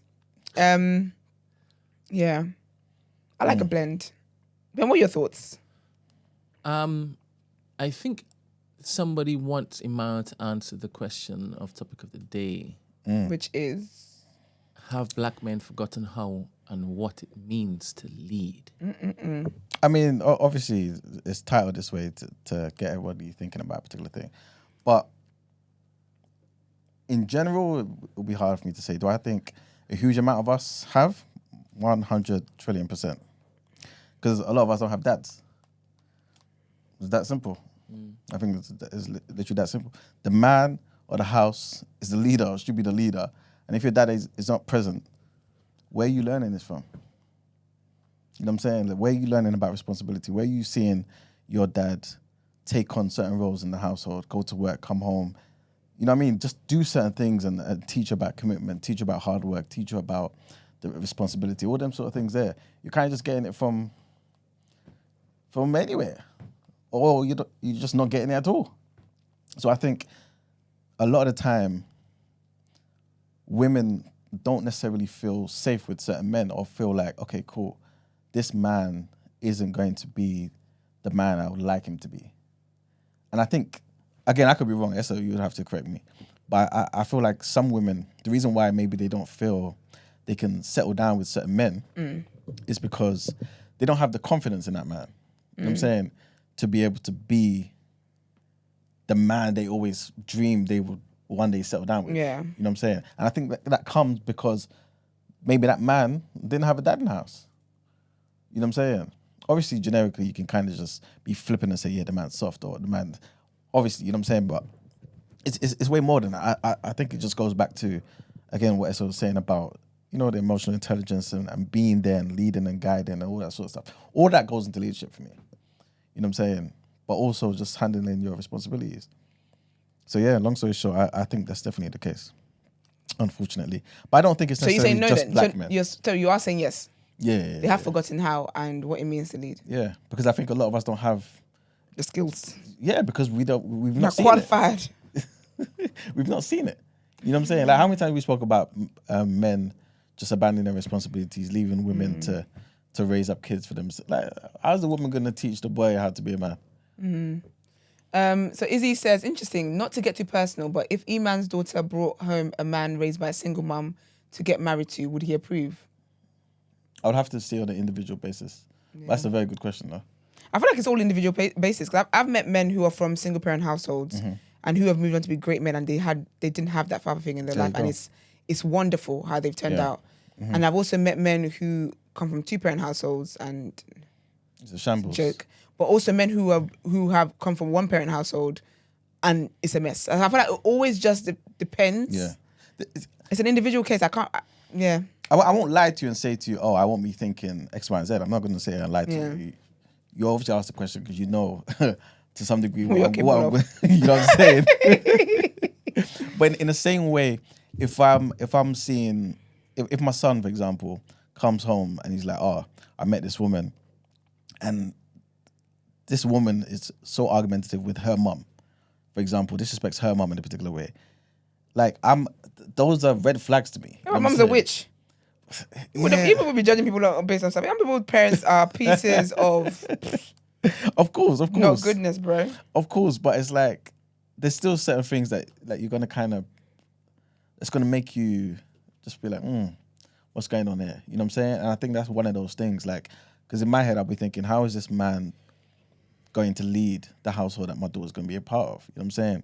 Because we can say whatever we want to say. I'm raising my daughter to be independent and be somebody that's self-sufficient and stuff. But when she goes to her husband's house, I'm not expecting her to be the leader. But then how does that work there? Because if you're raising her to be self-sufficient and be independent and stuff like that, and she's been raised like that, she's trained that, been raised that way, and she's like addicted to that the way she's been raised, how is she supposed to just shut that off when she gets to... It's not shutting up. It's kind of like what you were saying before about the man recognizing her skills and being like, okay, cool, you know, you're sick at this, you're sick at this. Yeah. She brought something to the table. Okay, I get you. B Anon K, it's very Anon, says... Oh, is that Bannon K? No, it can't be. Okay, says, now you brothers on the pod... Brothers? Brent hasn't even spoken yet. No, you calling me a man? I'm joking. Now you brothers on the pod are not speaking for black men. You sound... Herpecked? Henpecked. Do you know what? That looks like a R to me, sorry. Henpecked, plenty black men lead their households. Yeah, you said anything contradictory to that? I don't know, maybe I thought maybe as a non-black man, maybe I didn't know the answer. Of course, plenty of black men lead their household. Of course, there's a lot of amazing black families. But there are also many where there aren't. Because we know the stat, like, surely we're not going to sit here and make stuff up. There's plenty of families where there's no dad in the house. This is always my thing when I talk about things. Sometimes people are like, not all men. Well, duh. Like, obviously not.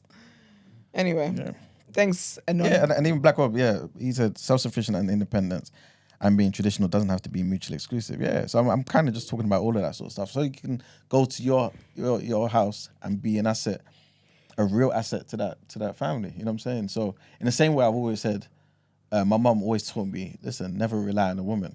It doesn't mean go there and be some type of way where she doesn't exist in the house. Yeah. But more so make sure if you're ever in a situation you can do for yourself.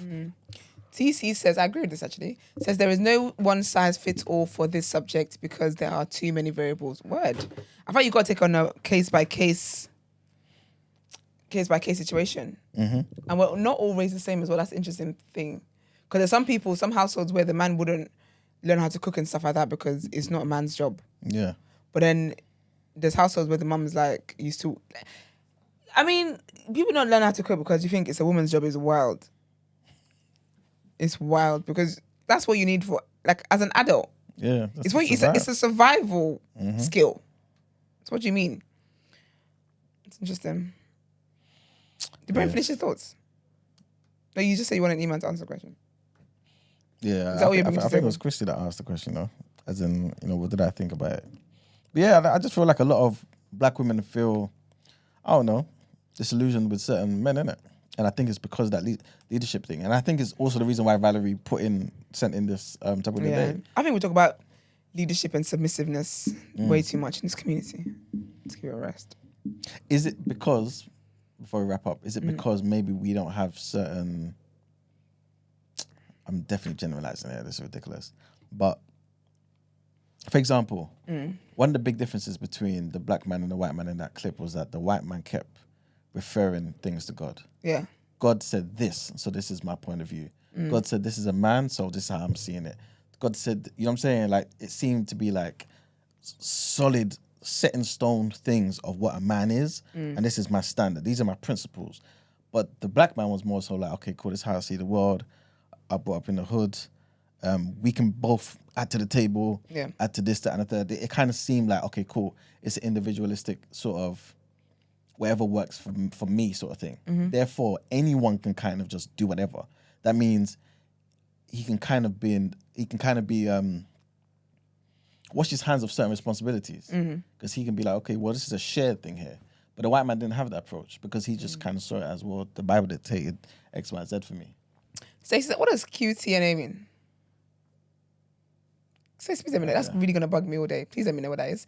She says, men, what do y'all think makes people beg this question?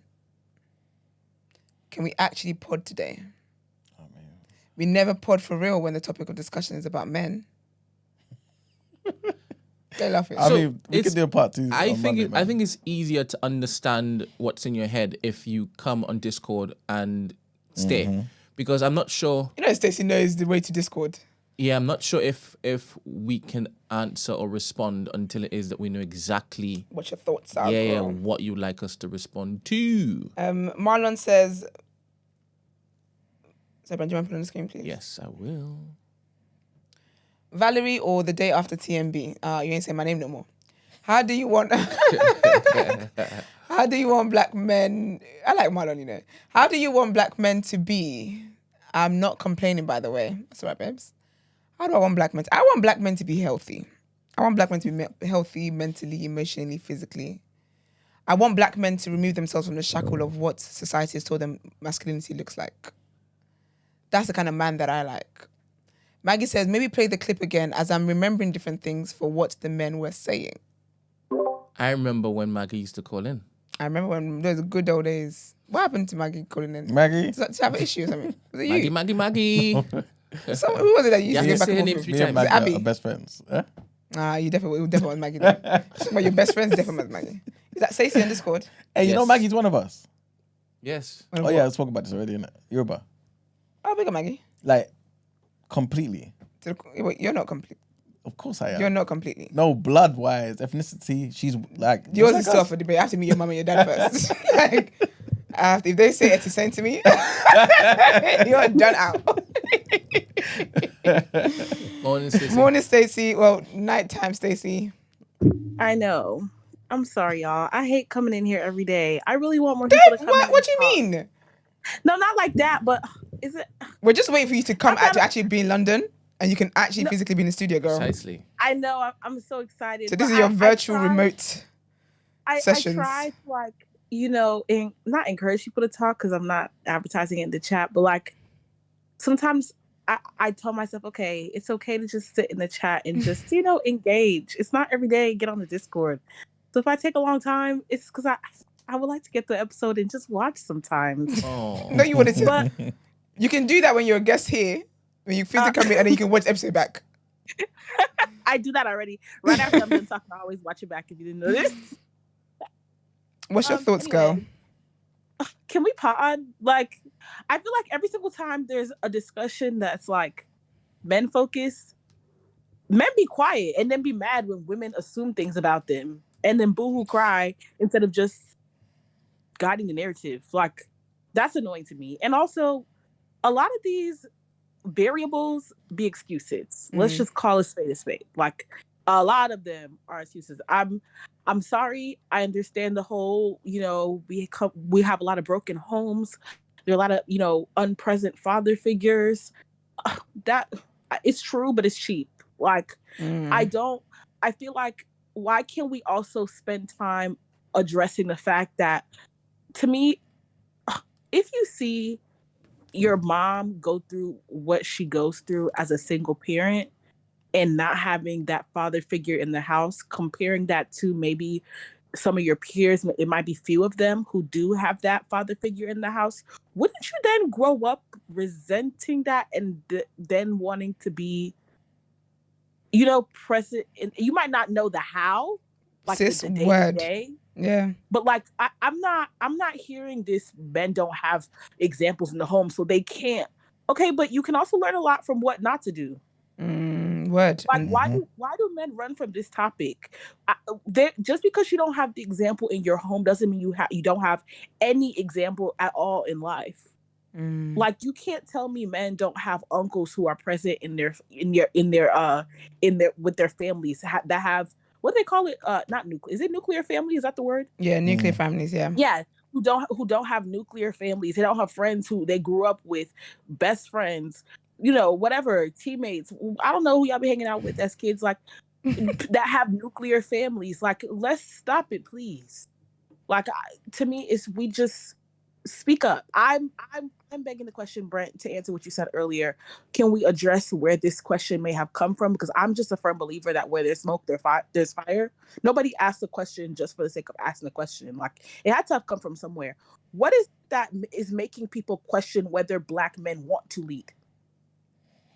What is it that makes people question whether Black men have forgotten how to lead? Like, that's what we should be talking about. Before you answer that, can you answer Esther's question about the abbreviations or acronyms that you put up? QTNA. Oh, QTNA is questions that need answers. Okay. Genius. Yeah, sorry. Well, this is why I told Valerie to call up, innit? So hopefully she'll call up and explain herself right now. But I don't know. I kind of took it to be a situation where it's like men are not really being, from her perspective, men, you know what I'm saying, in a sense of leading everything. And when I say everything, the things that traditionally some women expect men to do. So, for example, the whole pursuing thing. So, like you said before on the show, you would never pursue a man. The man should do it for you, right? Damn, is that my brand? No, but you know what I'm saying? It's something that you said before, right? I think that, at least in your mind, you're saying that's just the man's job. Regardless, that's just how it should be. I think Valerie is also saying that in that particular area, a man should do certain things, pursue me. And also, after you've pursued me, and we're now together, and we're starting a family, there's also things you should be doing to lead us to a particular destination. Do those things too. And I feel like she's also saying that doesn't seem to be present in the Black community, or at least it's not replete in the conversations we're having. It doesn't seem like it's evident. You know what I'm saying? So I think that's where she's coming from. It's not. Okay. And what's so interesting is it wasn't until you were, explaining in depth that I was thinking about it. But like, even now, like comparing relationship dynamics across cultures, I'm not even skipping to white people just yet. I'm even thinking like Hispanics, so different. I was talking about how, like, I'm only 25, but a lot of my, this is not to stereotype, but a lot of my peers from like high school that have children, a lot of them or many children at that are Hispanic. And sometimes I sit back and think about like their family dynamics and how like, bro, you're 25 with 3 kids and you don't work. The way the men in their culture step up and take responsibility, it's not even, and I don't mean to equate that to money. I'm more so equating that to values. Like, I want you to run the household. This is what I think she's talking about. That to me, like, it even shows, and maybe that's the point of the whole video, like mindset. Like, see how the mindset of the white man, and I hate the black white thing because other cultures obviously play a part in this too, but see how the white man approached answering the question versus the black man. Exactly. The white man is affirming something where the black man is defending something. That is like at that. Like values are misplaced. And that's what I'm saying we should be talking about. Like that is the fire that is leading to the smoke that created this question. Yeah, essentially. Yeah. Fernand says we simultaneously. Sorry. Good morning. Good morning. Sorry, Esther. Is it cool to jump in? And yeah, I think hi Stacey, nice to meet you. I'm David. I think yeah, this conversation is I just joined actually, so it's cool to like land in this space and then see like the film. Because I think part of my like observations, yeah, I'm a Ghanaian British guy. I'm in a cross-cultural relationship at the moment. But then I think looking at my parents, there's a way that, at least in Ghanaian homes, and probably I wonder like in more African homes, I feel like the strategic leadership often comes from the woman. And then maybe there's like like the true strategic leadership of like, what is this family doing? Or is from the woman. And I think when we see like how community organizes, it's like, yeah, the men will sit down and they talk and they maybe work more in some ways, but really it's not necessarily that, because there's like a balance, like ideas that the children are kind of develop. At least I can speak from my experience. Like my mum and dad, they've got like a team partnership that's like, bro, okay, it's clear to see that the leadership thing operates in different spaces. And I wonder if we look for leadership in ways that we are looking to be like assured in. But then I think with the weird generation thing of like they being at an age that like maybe 3 years separated from the age my parents were when they came to the UK. Does that make sense? There's like, say they came here at 26, someone was like 29, and then the sort of adventures or like journeys they probably didn't have whilst doing journeys and adventures that they did, means that us as a generation, our priorities are set up different. That's more like the enjoyment side, but also the hustle side to try and like elevate and move further. And so then a lot of the guys that I hear around my age, when you ask them like even a simple question like, oh, how's it going? The answer is, oh, I'm just concentrating on my thing. I'm in the hustle thing at the moment. It's like, you haven't even answered the question as to like, how are you doing? So then I think a lot of, at least black men currently have got this mentality that's like, I need to focus on myself and build myself. That closes off the emotional readiness to share that, who am I at the moment and how can I offer my perspective that can be seen as leadership through like a direction that I know I want to take. Yeah, so I think I'm somebody that I think like quite spatially, so then tend to see like leadership in like different directions, and then which one is like best set up for the thing that you're trying to do. And then if we're thinking of it on the linear path of like, yeah, if it's towards building a family. Actually, I met somebody yesterday. I was doing a hackathon at a sportswear brand, and the one other black woman that I saw in the office, actually 2 black women that I saw in the office, we got talking towards the end, and really cool conversation about like just how sustainability or CSR works in an organization. Then I was like, yeah, I'm noticing that there aren't really like multiple nationalities represented here. It's like primarily English, but then it's like, so yeah. But we said that, and then she was talking about a colleague that was away because he was proposing to somebody, and then she was like, he's gone to propose, I hope it works out for him. I found because there's like an element of like uncertainty or question that does exist within proposing to somebody and should exist in some ways. And so we ended up on this path of like thinking about taking that risk in a relationship to then like try something that you're not clearly seeing ahead of you, but similarly like applying for jobs that to see how statistically women aren't applying for roles that they definitely can do but feel underqualified for, whereas men are more likely to try it. So there's like a cultural something that lives across there about like risk aversion. So hello, David. Yeah, hello. Yeah, I wanted to ask you, because you mentioned about how your parents basically like lead the household together, right? This is me just asking though. Like, do you feel as though it looks that way because maybe your dad is a good leader? I'm not trying to take any credit away from your mum, but just like because he's a good leader.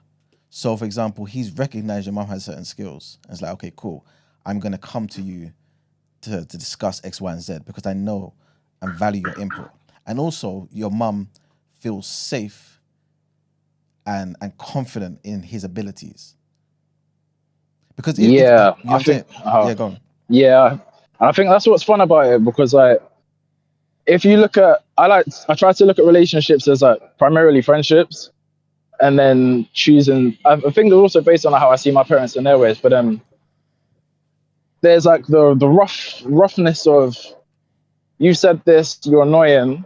This is what I'm trying to tell you. The argument that comes through between the characters, but then is actually being able to listen also and try and understand, cool, you might have said this, but I've known you for how long?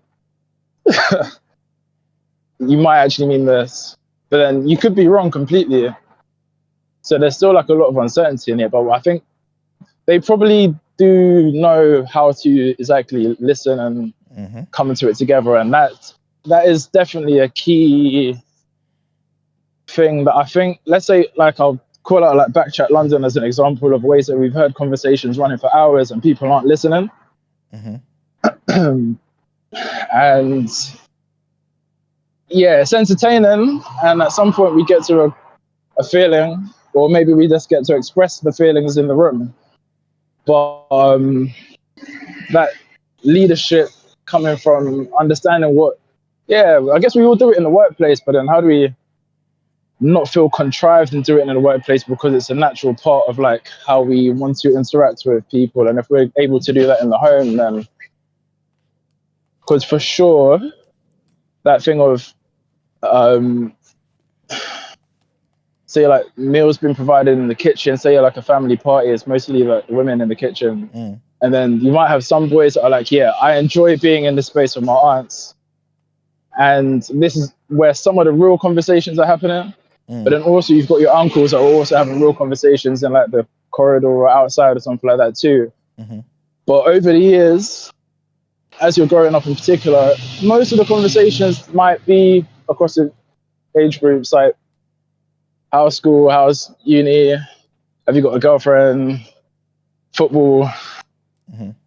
And then you kind of break off into like your age groups, and then but this might my experience, but and then you're into like cool like music and culture, and then politics on the other side, and then at some point we've got to bring those together to have like a more holistic understanding of our way of life.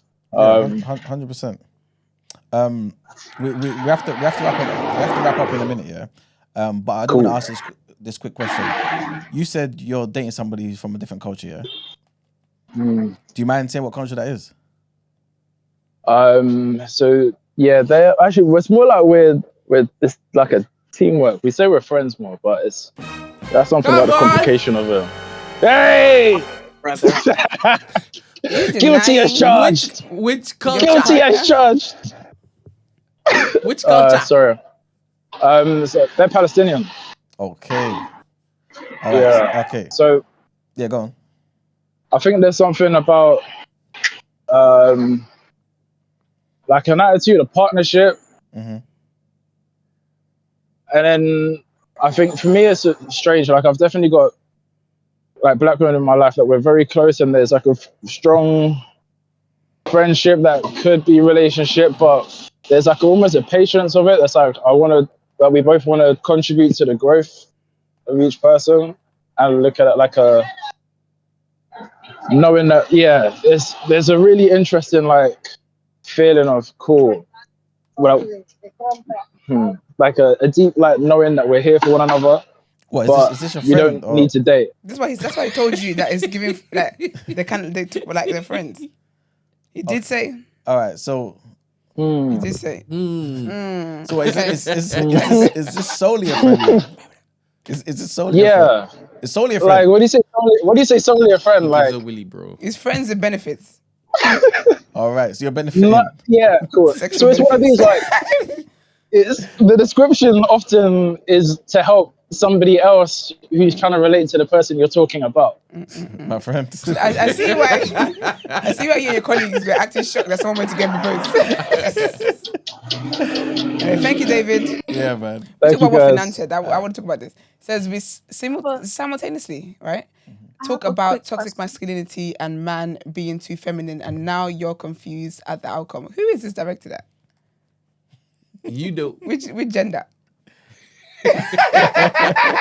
Stacey, answer the question. Because he was like, oh, at this point, they just want to learn about anything. What was the question for me? 100%. No, Stacey, you and your kind. Let's put our heads together and try and understand where Mr. Fernand woke. He's waking and baking. He's a wake and bake guy, isn't it? He says we simultaneously talk about toxic masculinity and man being too feminine, and now you're confused at the outcome. Coming from the gender that pause every second of every day. Men do more to further toxic masculinity than what women can say. Like 4 years ago, I didn't listen to women. Like 4 years ago, were leaders. You didn't need to be influenced by women. Boy, get out of here. Anyway. I had a good question, and it doesn't have to be anything elaborated on, but it's just a kind of a thought that I came up with as you guys were talking. Mm-hmm. I think that I'm just now having the aha moment as to why maybe some of these conversations might be at a slant, at least maybe in this space. I would like to assume that a lot of us that participate in these conversations, like at least in the TDA space, come from either African or Caribbean backgrounds. And maybe to the point of like seeing examples or like things that are around us, not just in our homes, but like in the homes of others around us. Yeah. We only see leadership when it comes to transaction. Like maybe this conversation is capped because we don't really know much, and I could be assuming, we don't even know much about the relationships that are not just in our homes, but the people around us homes. So what does leadership look like when it comes to being a partner is a question that's hard for us to even conceptualize, because it's like we don't know anything about that outside of our own experiences that are probably a consequence of desires that came from what we saw.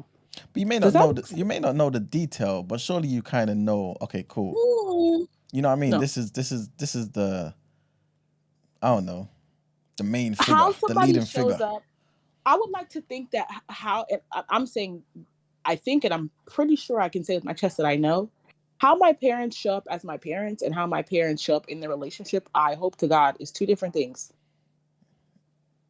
They are some damn good parents, both together and separate. Debatable. But as partners, we don't know, like I don't know, and I haven't seen that in my vicinity, what that looks like. I feel like Africans and Caribbeans don't, and I could be assuming, again, disclaimer, don't really put their relationships on display, especially to their children. Like I know my mom and my dad made a point that like and these are principles that I hope to bring into my own home. Things like fighting, they don't fight in front of their kids. Mm-hmm. My parents might not be talking to each other for a month. I would never know. Wouldn't know a thing. That's good. It's a healthy home. So how do I then become the judge of how my dad displays leadership in the home as a partner if I don't I have no context there? Everything that I just when I attribute his leadership and him being a leading figure, a masculine figure in the home, it's mostly transactional. Maybe that's where the whole monetary thing comes from. Yeah, maybe. Mm-hmm. But also, I guess the setup might be, unless obviously you speak to your mum or whatever, the setup might have been constructed by him. You know what I'm saying? So it's like, okay, this all works. And so you kind of, like the fact that they're great parents individually and together means that they have a good partnership. They must do, because, you know what I'm saying? Otherwise it would manifest. It just mean they have similar values. That doesn't mean... Yeah, but that goes into, I think, both of their ability to choose one another and make the right decision before they even thought about having you. Your dad saw a woman and said, okay, cool, I like this woman, her values, the things she stands upon, etc., etc. Your mom said the same thing. But remember when we brought up this question, the second video brought up the idea of leadership when it comes to relationships and pursuing them, right? Mm-hmm. That's what I'm getting at. Like how would we know that? Like I would almost like Brent, could you put up a poll? Especially my Africans and my Caribbeans. Do you know how your parents met? Brent. She wants me to change what I have as a poll. Oh, awkward. Do you have a poll? At the end of this topic of the day. I thought you said, do you know your parents?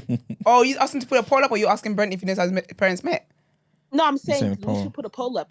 Do people know how they're like? How did your dad court your mom? Court is and met is different, Stacey. Oh, sorry. Met is the court. How did your dad court your mom? Did your dad court your mom? Thank you. That's too much. That could be the third option. Do y'all know? I don't know. Could be the third option. Because did? Do you see what I'm getting at here? Christy disagrees. Hold on a sec. I don't know. It's interesting. I think we have to do a part 2 of this. Yeah, we have to. And 100%, a lot of Caribbean families, the children see everything. Mm-hmm. There's no pausing. Go to your room whilst it is that we know hash this out. Hash out what? Question mark. Any arguments and stuff. Yeah. Oh, I'm not talking about that. Where your mind going? Yeah. I'm talking about we don't see our parents show up as partners. We see them show up as parents. So how can we then? Yeah, like how do we even go about answering this question outside of the whole transactional space? That's why we always end up at the same 3 topic areas. Like I'm from a Christian household, innit? So my father would lead devotions and stuff when it is that we ate on Sunday. My mother would like set the table and everything, but he would lead in prayer.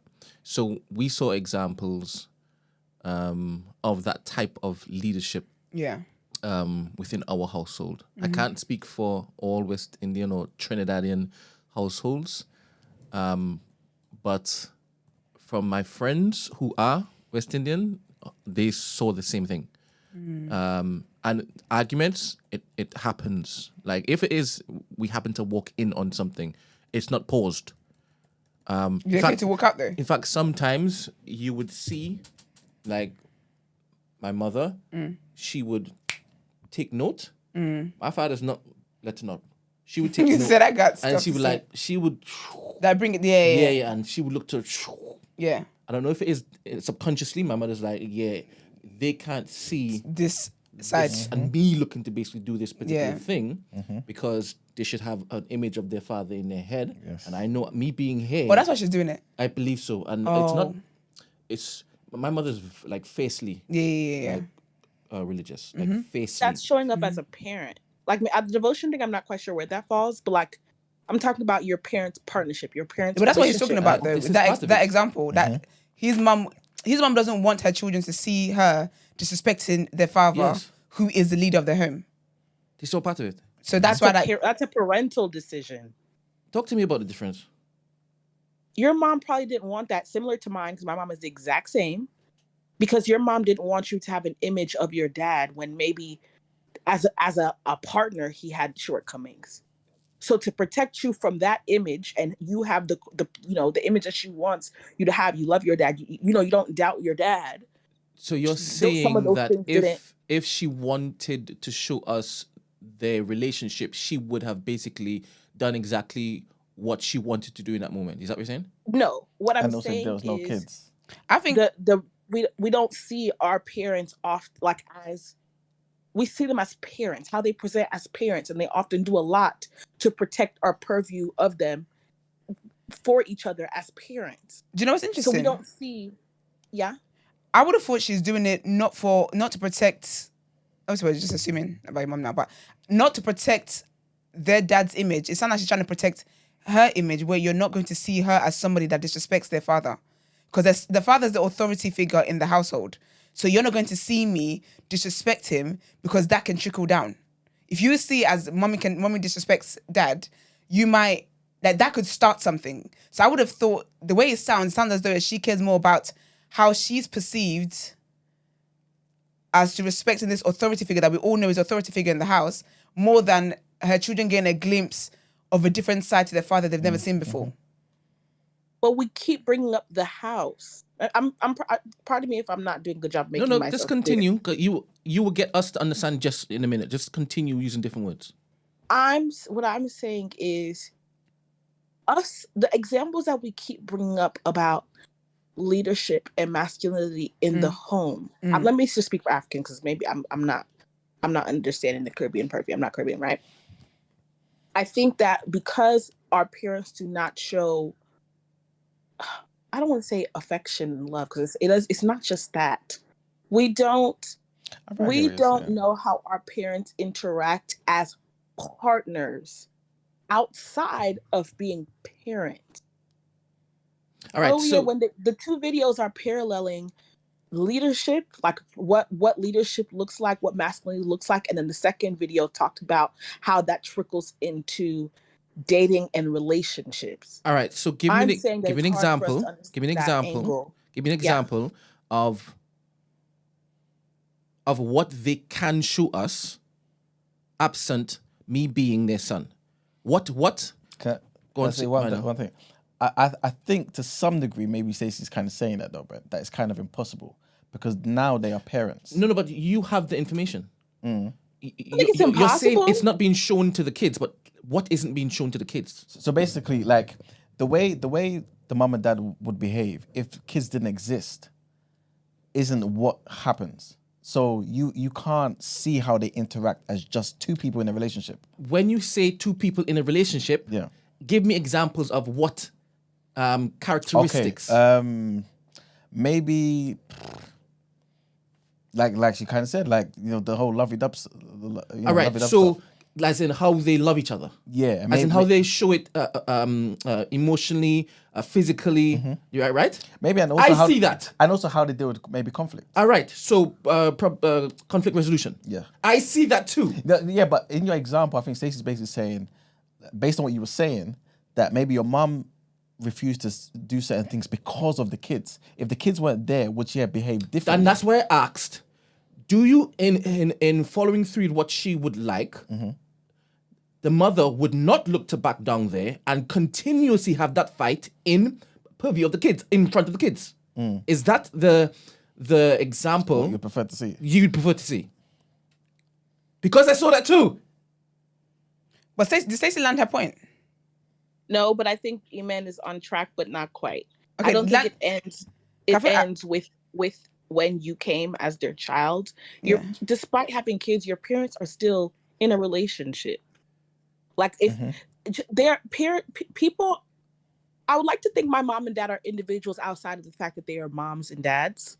Like there are probably factors outside of my mom's children that, you know, might stress her in her day-to-day life or might impact her as a human being, as a woman. Same with my dad, as a human being, as a man, that I would imagine as partners, they should support each other in. And I think that there are ways that leadership and masculinity and leadership and femininity probably present themselves in that partnership. But we wouldn't know how to attack that question, answering, have men forgotten how or what it means to lead, because we're seeing it from the transaction of being a parent, which comes with things like, are you the breadwinner? Are you providing a home? Like, what about just having a relationship and being a partner? We don't see that on display in our homes nearly enough, is what I'm trying to say, to be able to answer this question and have actual dialogue.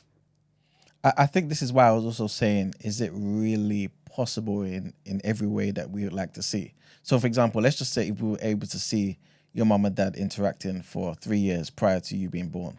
Are you the oldest? Yeah. Yeah, so prior to you being born, if we were to basically see them for the first, 3 years before you were born, right? Could we see that after you're born? And so I guess based on what you're saying, my argument may be, I don't think so. Because their relationship would have had to change. The nature of the relationship would have had to change, would have had to adapt, because the considerations that they would think about when dealing with each other would have to encompass you now. And then the other siblings that follow. Not to make this personal, please take this generally. You have children. You're married, right? Your children are not, even though, yes, having children does adapt. I would like to say evolve, let me not say adapt. Evolve your relationship. I yes or no, your children are not a benefactor in every way that you want your partner to show up for you, every way that you want your partner to support you, every problem that you're facing as a man, every problem that your wife is facing as a woman. But those problems now are linked to the children. Not all the time is what I'm saying. Are your children the bane of your masculinity? No, but what I'm saying is, rarely does any human being have just one problem, right? Right, or at that's least, what I'm saying. Yes, so but basically, we only when you address this question from that one problem. Yeah, but what I'm saying is, or the derivative of that one problem. Yeah, but what I'm saying is, if you're trying to tackle one problem, you may not be able to tackle it properly because there's more things that's been added to that equation. You know what I'm saying? You can't tackle it properly if there's more things that factor in. So now that there's a kid there, I can't say, okay, cool, yeah, you know what? As a man, you need your time and space. Ordinarily, if there was no kid, let's just say I could take 2 hours every day. Now I can't. So I have to manage, if that makes sense. In the same way, the woman may want to take a certain amount of time to do X, Y, and Z, but now she can't because now she has to breastfeed, for example, or she has to do whatever it may be. So everything is kind of changed. I get what you're saying, though, and I don't necessarily think it has to be either or. I do think there could be certain things. And I think in some families, you do get the children saying, you know, I see how affectionate my parents are with each other. Sometimes it's like we're not even there. You know what I'm saying? So I do get what you're saying, but I think sometimes it's hard to kind of isolate the two. I don't think I'm articulating my question well. I might have to call it quits just because I don't think I have the brain. I think I get what you're saying. Yeah, I just think that they're not to omit children because they're always going to be a part of your lives or in my parents' lives. But like as I'm getting older, you know how, especially women, as you get older, you start talking to your mom in a lot more candid way, and a lot more topics become freed instead of being shielded from you. You learn a lot, not just about your parents as a unit, but your parents as individuals. Yep. And I'm learning a lot about my parents' relationship dynamic and the difference between how they show up as a parental unit, how they show up as mom, how they show up as dad, and how they show up as my mom's name is Millicent and my dad's name is Clement. Like I'm seeing how they are together individually in their roles and as individual people. And I think that it's hard to address this question because it oftentimes, especially because of culture, we look at leadership and masculinity as largely affiliated with roles in the home versus in different things like leadership in relationships. Yeah, I hear you. Leaderships, I think it often gets down to certain specific topics like money and toxic masculinity in the household, because that is where we attribute leadership and masculinity. When there's a more evolved conversation that ends up trickling into these things. I would like to think that your parents' relationship has a lot to do with how, a relationship outside of their children, outside of the home, has a lot to do with how they show up as that parental unit that we're even talking about. Like there's a bigger discussion, is what I'm saying, that precedes the topics that we tend to focus on. If you're a shit leader in your relationship, I don't expect you to be the best leader in the household. Yeah.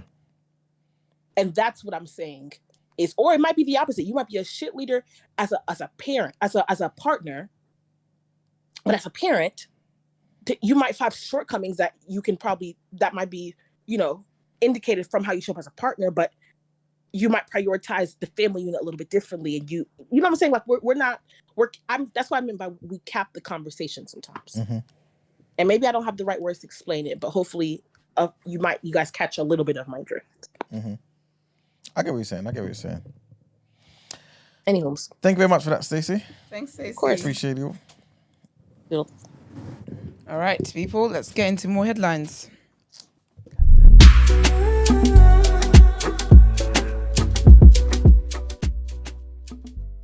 All right, cool. Actually, no, I've got to do word on word, innit? Can you read through all 6, please, Emmanuel? Thank you very much. Oh, no, I meant like I was going to do 3, then do word on word and finish with the last 3. Are you sure? Yeah. All right, people. So, next set of headlines. British national Stephen Mead stole sensitive data from CrowdSurge, which is a smaller business he had previously worked for between 2013 and 2015. His actions directly contributed to the company's collapse. This is what the Department of Justice in New York said. Stephen Mead pleaded guilty to conspiracy to commit computer intrusions against CrowdSurge in June. He has now been ordered to pay $67,970 as a forfeiture, which is about £52,000, and sentenced to a year of supervised release. Court papers filed in the US state Ticketmaster executives had asked Mead to share competitive intelligence about the company. So basically, long story short, Stephen Mead is basically the ex-Ticketmaster. Next headline, and a man who sold his $79 million mansion to Jeff Bezos for less than asking price is now suing his estate agent after he allegedly failed to disclose the Amazon CEO's identity.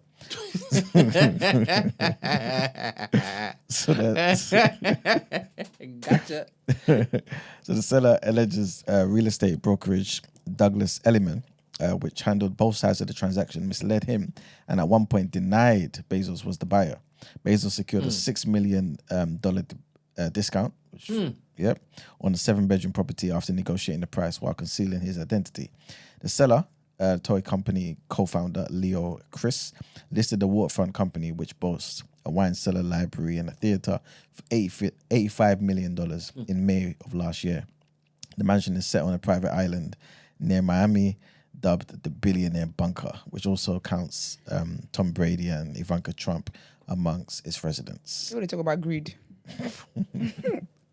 Next headline, big trigger warning on this one, man. Big trigger warning. And the public inquiry into the crimes of Lucy Letby have heard that baby's breathing tubes were dislodged at an unusual rate during her placements at Liverpool Women's Hospital. Letby's criminal convictions all relate to her time working on the neonatal unit at the Countess of Chester Hospital between June 2015 and June 2016. But after a trial last year, Cheshire Police revealed it was investigating the time that she spent on 2 placements in Liverpool in 2012 and 2015. Richard Baker KC, representing the families of 12 babies, said that Liverpool Women's Hospital had conducted its own audit into Letby's time there. He told the inquiry that some babies collapsed due to dislodgement of endotracheal breathing tubes. Next headline, big trigger warning on this one as well. A former model who was a finalist in Miss Switzerland contest was allegedly murdered and pureed in a blender by her husband. This is according to the officials in Switzerland.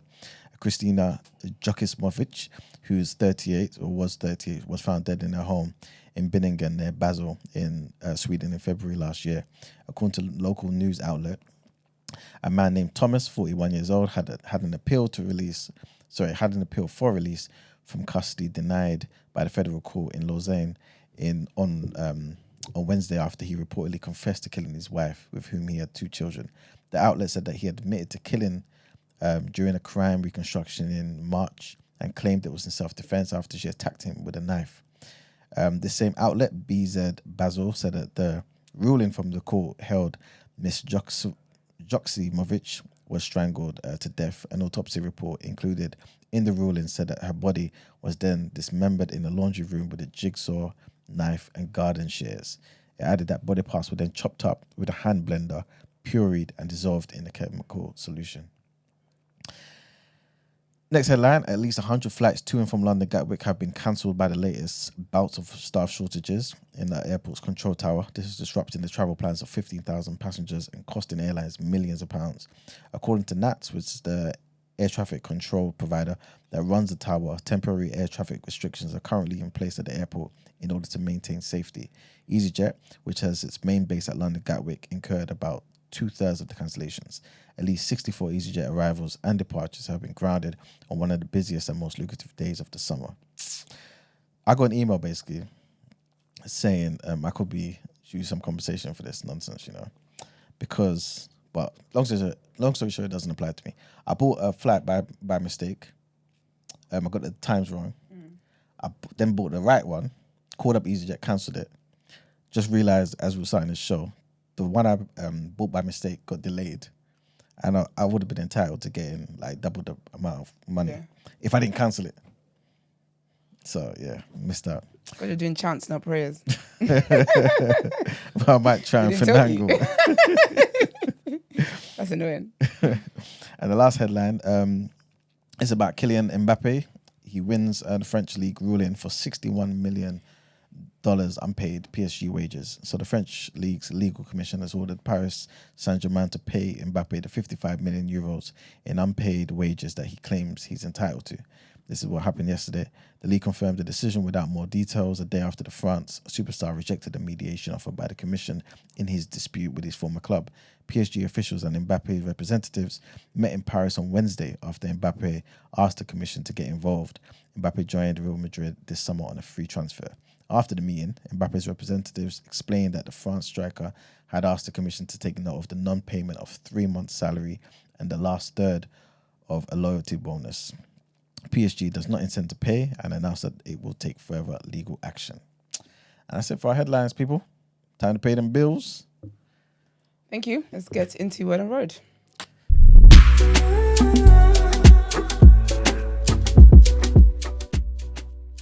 One more thing at the end. That's all right. All right, people. Just breeze through these quickly. Trigger warning. But basically, cut long story short, what's his name? Harvey Weinstein has been indicted on new charges in New York. So it's just never ending, really, for that man. Rightfully so. So that's what's happening with him. It's still documents until he appears in court. Then there'll be more details revealed. Is it revealed? Yeah, that's the word. Diddy basically had a situation where he was being sued by a man. I didn't know about this situation. There's so many lawsuits I didn't even know, but he was being sued by a guy called Derek Lee Cardello Smith. That's a long-ass name. He's in jail. He is in jail. Yeah. Brent, he is in jail, and he thought he came into some money of $100 million. Yeah. Because the judge awarded that and whatnot. However, Diddy and his team have basically filed a motion to challenge that because they're saying, first of all, we don't even know this man. Big mess up. Because all they had to do was just... They have proof. Yeah. Crazy, you know. Never met the man in my life yet. You see him on video and he has the written signature. Is that mine? I think so, yeah. I don't think it was me. Was it? It was Valerie, the phone is not connected to the unit. Not on the topic of the day. Yeah, that's what she was calling. Oh, girl, it's going to have to be when we do the part 2. And you need to get Discord, Valerie. Yes, please. We don't use the phone anymore. in Valerie has not been 2024. around for time, boy. Where going? What are you saying? Baby. It's evidence. Yeah. So, big mess up. On whose part? On Diddy and his team's part. It's crazy, isn't it? Yeah, it is. But they're challenging it now, and they're talking about how basically the guy is even in jail. They're talking about, what did they say? Let me see if I can get that direct quote from there. They said he's a convicted felon who is serving time for prison for kidnapping and SA. He's frequently filed frivolous claims in the past, and his allegation of being sexually assaulted is objectively unbelievable. They also say that talking about how he invested $150,000 for 49% of Diddy's net worth is fabricated, implausible, and full of inconsistencies and fantastical claims. I like that word, fantastical. Anyway, they're saying that he's a fraud, and so they're trying to contest it. So there's that. ESPN did not fire Shannon Sharpe. I did actually listen to it. He's such a zaddy. That growling there was weird as heck. But he's such a, I like him. But anyways, they're not going to, he's not fired. They said that Thursday and Fridays is his usual non-working day. So he doesn't work on Thursday and Fridays. And he'll be back on Monday. So he's not fired, which is good. He didn't bring his workplace into disrepute? No, he did not. Because it was just an accident. He's be having sex, just straight out the door. Get in the house, it's the first thing you do. Poor Michelle. And then there was the VMAs over the weekend. Tyla got an award. It was presented to her by Halle Bailey and Lil Nas X. Does it go by that name anymore? I don't know. And then she said that the award was so heavy, can someone hold it for her? And Halle just stood there because, like I would. What am I supposed to, in my mind, you're not talking to me. I just think you're making a passing comment. But then Lil Nas X went forward and held it for her. And then people were trying to speculate, just trying to make jokes about like, Halle was like, get somebody else to do it. Halle was like, no girl, da-da-da-da. And then Tyler tweeted saying, this is why I say, stop listening to people. That's like, stop engaging with the fans and stuff. But anyway, Tyler then went on to say, y'all make everything weird. I was not asking my girl Halle. We're just girls. She says, STFU, I want a VMA. And then Halle quote tweeted it and said, exactly, love you babes, congrats. Tyler responded saying, thank you. Women in bonding. And then lastly, which I just added on, and I've forgotten what it says. Oh yeah, Lil Wayne says to be happy to hear this. Lil Wayne did an Insta Live of sorts and was basically talking about how he's disappointed that, where's the direct quote? I had it here a second ago. Please tell me I've got it. Yes. So something like, that you hurt him a lot. I blame myself for not being mentally prepared for a letdown. I thought there was nothing better than that stage in my city. It broke me and I'm just trying to put myself together.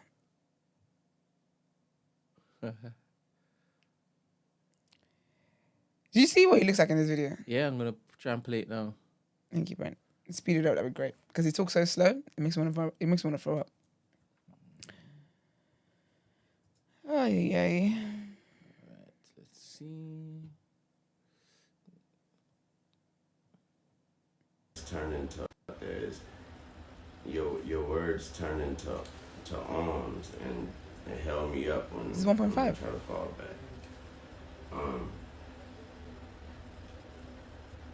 That hurt a lot. You know what I'm talking about? It hurt a whole lot. I blame myself for not being mentally prepared for a letdown and for just automatically mentally putting myself in that position like somebody told me that was my position. So I blame myself for that, but I thought that was nothing, I thought that was nothing better than the best spot in that stage, in that platform in my city. And so it hurt a whole lot. But y'all are fucking amazing. It made me feel like shit not getting this opportunity. And when I felt like shit, you guys reminded me that I ain't shit without y'all. And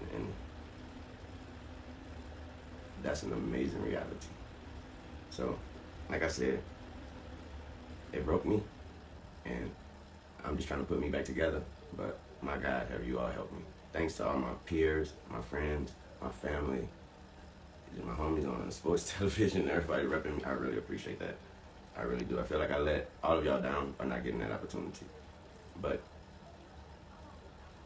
I'm working on me, and I'm working. So, thank you. You're welcome, broski. Were you on the side of him I'm trying to say that man perform, child. Take care of your health, first and foremost. So are your addictions, first and foremost. He doesn't look healthy. He looks like that performance might be what causes so much stress in his life. I think it's that order. Anyway, the Lil Wayne hive. Hopefully he gets to the next time. Ramsey was here yesterday going ham, telling me that Lil Wayne ain't shit. Yeah, I was right here. Are you here? Yeah, it's He right. was It's right here. Yeah. I don't know if it is that he didn't grow up listening to Wayne or seeing his impact or influence. I don't know. Do you know what it is though? I think that for what I see, forget Kendrick, but the stars that I've seen do Super Bowl, they're stars. They're relevant, current. Lil Wayne is a star. I said forget Kendrick and Wayne. You know, there was nobody touching him at all at one point in time. Like, nobody. That's great. Should have done a Super Bowl back then. I'm saying, but they didn't have that whole Rockefeller sometimes thing going on then. Sometimes, I say Rockefeller, Rock Nation. Sorry. But you know, sometimes things just don't pan out for people. Yeah, I hear that. Again, this is not at Lil Wayne, it's not at Kendrick or whatever, but the people that I've seen perform the Super Bowl since Jay-Z's been in there to influence things have been stars. And I'm not saying they're current stars, they're relevant, and also as well, it's music that's palatable. But he stopped making music for a little while though. So yes, unfortunately. It makes sense. But if he had the Super Bowl dream, then he should have been making more songs like Love Me, or what was that? Love at Heart. What is that song? And I really like that song as well. But I don't know. I just feel like I can't see Lil Wayne. I can see Lil Wayne being brought up by somebody. I can see Drake getting it. I don't see Nicki Minaj getting it. I can see Drake getting it. Because again, Drake has that superstarness. Drake has that relevance. Drake can be marketed on that stage. Lil Wayne can't be marketed on that stage. And again, this is not to speak to his talent. Yeah. But marketable wise, I don't know what the profits are looking like. So I can see Drake being invited on and then he invites Lil Wayne. Or Drake being called up and then he invites Lil Wayne. Yeah. But I can't see a full set with just Lil Wayne.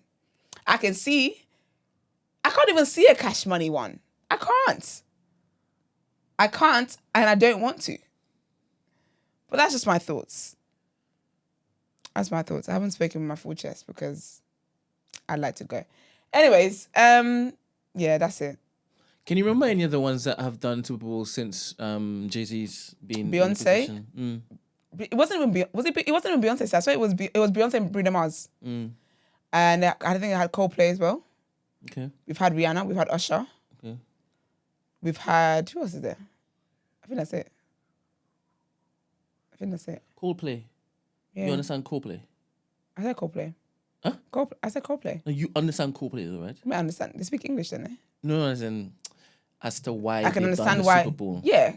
It's like, do you know what's fun? I can't even see Taylor Swift coming up there, you know. Serious. Valerie, can you stop calling people? Can you stop calling the phone, please? Especially in Discord. But Valerie, we're gonna do a part 2. Yeah, and by that time you should be able to get Discord. Download Discord and sort it out. The phones are not thingy. Yeah. I feel your like voice though. I feel like Lil Wayne is sick. Like he's not. No one can deny that. But in my mind, the person that goes to perform at the Super Bowl must have song that is for everybody. Are there kids at Super Bowl? So Coldplay has songs for everybody. I would say so. Do you like some Coldplay songs? I don't know any. Oh, if you listen to them, lit. I'm not giving you a list now. I'm sure I've heard some Coldplay, but yeah, you definitely have. Call on it. I don't listen to Coldplay like that. Yeah, they're definitely got good songs. But also as well, you got anyway. Yeah. So yeah, so I feel like in British band. Huh? It's Coldplay a British band? I don't know. Okay. Actually. Sometimes with white bands, I get them confused whether they're American or British. Okay. And I don't know if it was them headlining or if they joined somebody. I think they might have joined somebody. I can't remember anyway. Okay. But I just think that we've started. If I'm in my mind, the marketing team, the team that comes up with who's coming on stage, would be music that.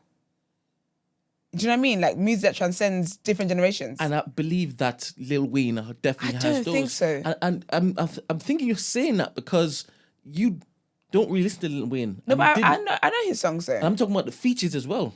Yes, the feature. I would. If anything, I definitely. Because those are the ones that will cut clear. I definitely would listen to the features if anything else, if nothing else. He's not like one of my favorite artists. He's not an artist I go to. Yeah. Like I don't sit down and ever be like, oh, I'm gonna listen to Lil Wayne today. Yeah. However, I know what he sounds like. I know, like, do you get me? Like, he was massive at one point. I just didn't care to take an interest in that. Yeah. That's just how I am. Yeah. But yeah, I'll be honest. Even with the Kendrick stuff, even if I had to, that's why I said before Kendrick, because even before Kendrick's situation, I don't know that I ever would have put. I wouldn't have. I wouldn't have put Kendrick's name in the hat. Yeah.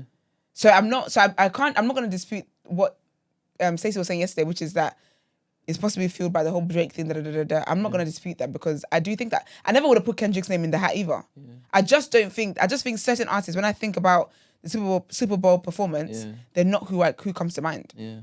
And Lil Wayne doesn't come to my mind. Nicki doesn't come to my mind. Kendrick doesn't come to my mind. J. Cole doesn't come to my mind. Big Sean doesn't come to my mind. Kanye, can't trust Kanye. Kanye does come to your mind. He comes to my mind before he decided to do what he was doing. No, not before, because he said. Remember when he said George Bush hates black people? Kanye cannot be trusted with anything that's live. Kanye says the Taylor Swift stuff can never be trusted with anything like that. I think I can see Kanye. Kanye should have, and I feel like if he was still good terms with Jay-Z, he would have definitely done it. But since the Taylor Swift thing, I think everything we saw from Kanye was pre-recorded except when it was on Instagram Live.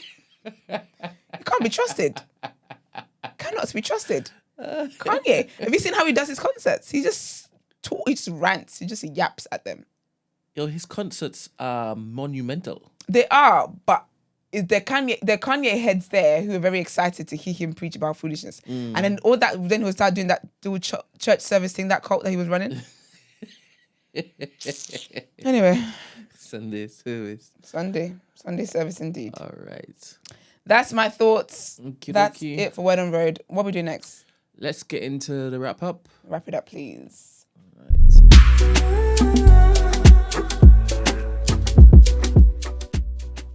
I want the old Kanye. Anyway, so everybody wants the old Kanye. Everyone wants the old Kanye, man. All right, so today we talked about NHS, no extra funding for the NHS without reform. Keir Starmer's out here talking about, Russia started the Ukraine war and could end the conflict straight away. What else? A police minister's purse was stolen at a police conference. There's ex-Ticketmaster boss, who was dealing with things. A man, a homeowner, sold his house to somebody. Didn't know was sold his house to somebody for a price that he was clearly comfortable with. Found out it was Jeff Bezos, and now he's trying to sue his estate agent. You don't go and have several seats. You got that $6 million discount. That should have been on thingy. What's it called? Danae. Also, Lucy Letby just continues to just Letby. And then there's other stuff about what's it called? Flight stuff going on at Gatwick. Find out Iman's story of woe about that because he has to chant rather than pray. Mbappe is out here getting monies in that. Wonderful stuff. It's been a great day. Topic of the day today was really, really good. Big up Valerie for giving us that great suggestion. We talked about... Big up Stacey, big up David. Big up Stacey, big up David. Always appreciate those who come onto the Discord and join us in the studio. Absolutely. And we talked about whether black men have forgotten how and what it means to lead. And did you see what Iman called the second video? In that part. Oh, man. All right, people. Thank you so much for tuning in this week. As always, we appreciate it. Please don't forget to follow us on socials, The Day After TNB, on Instagram, Twitter, Discord, and on TikTok. And don't forget as well to subscribe. We're nearly at 6K subscriptions on YouTube, which is really, really cool. So put your friends on, like this video, all that great stuff. Everyone mind your business. It's cold. It is cold. It is, right? It is. It's getting chilly. Dark and cold. I'm not happy about this. But anyway, everyone wrap up warm and we'll see you guys on Monday. Later. Bye.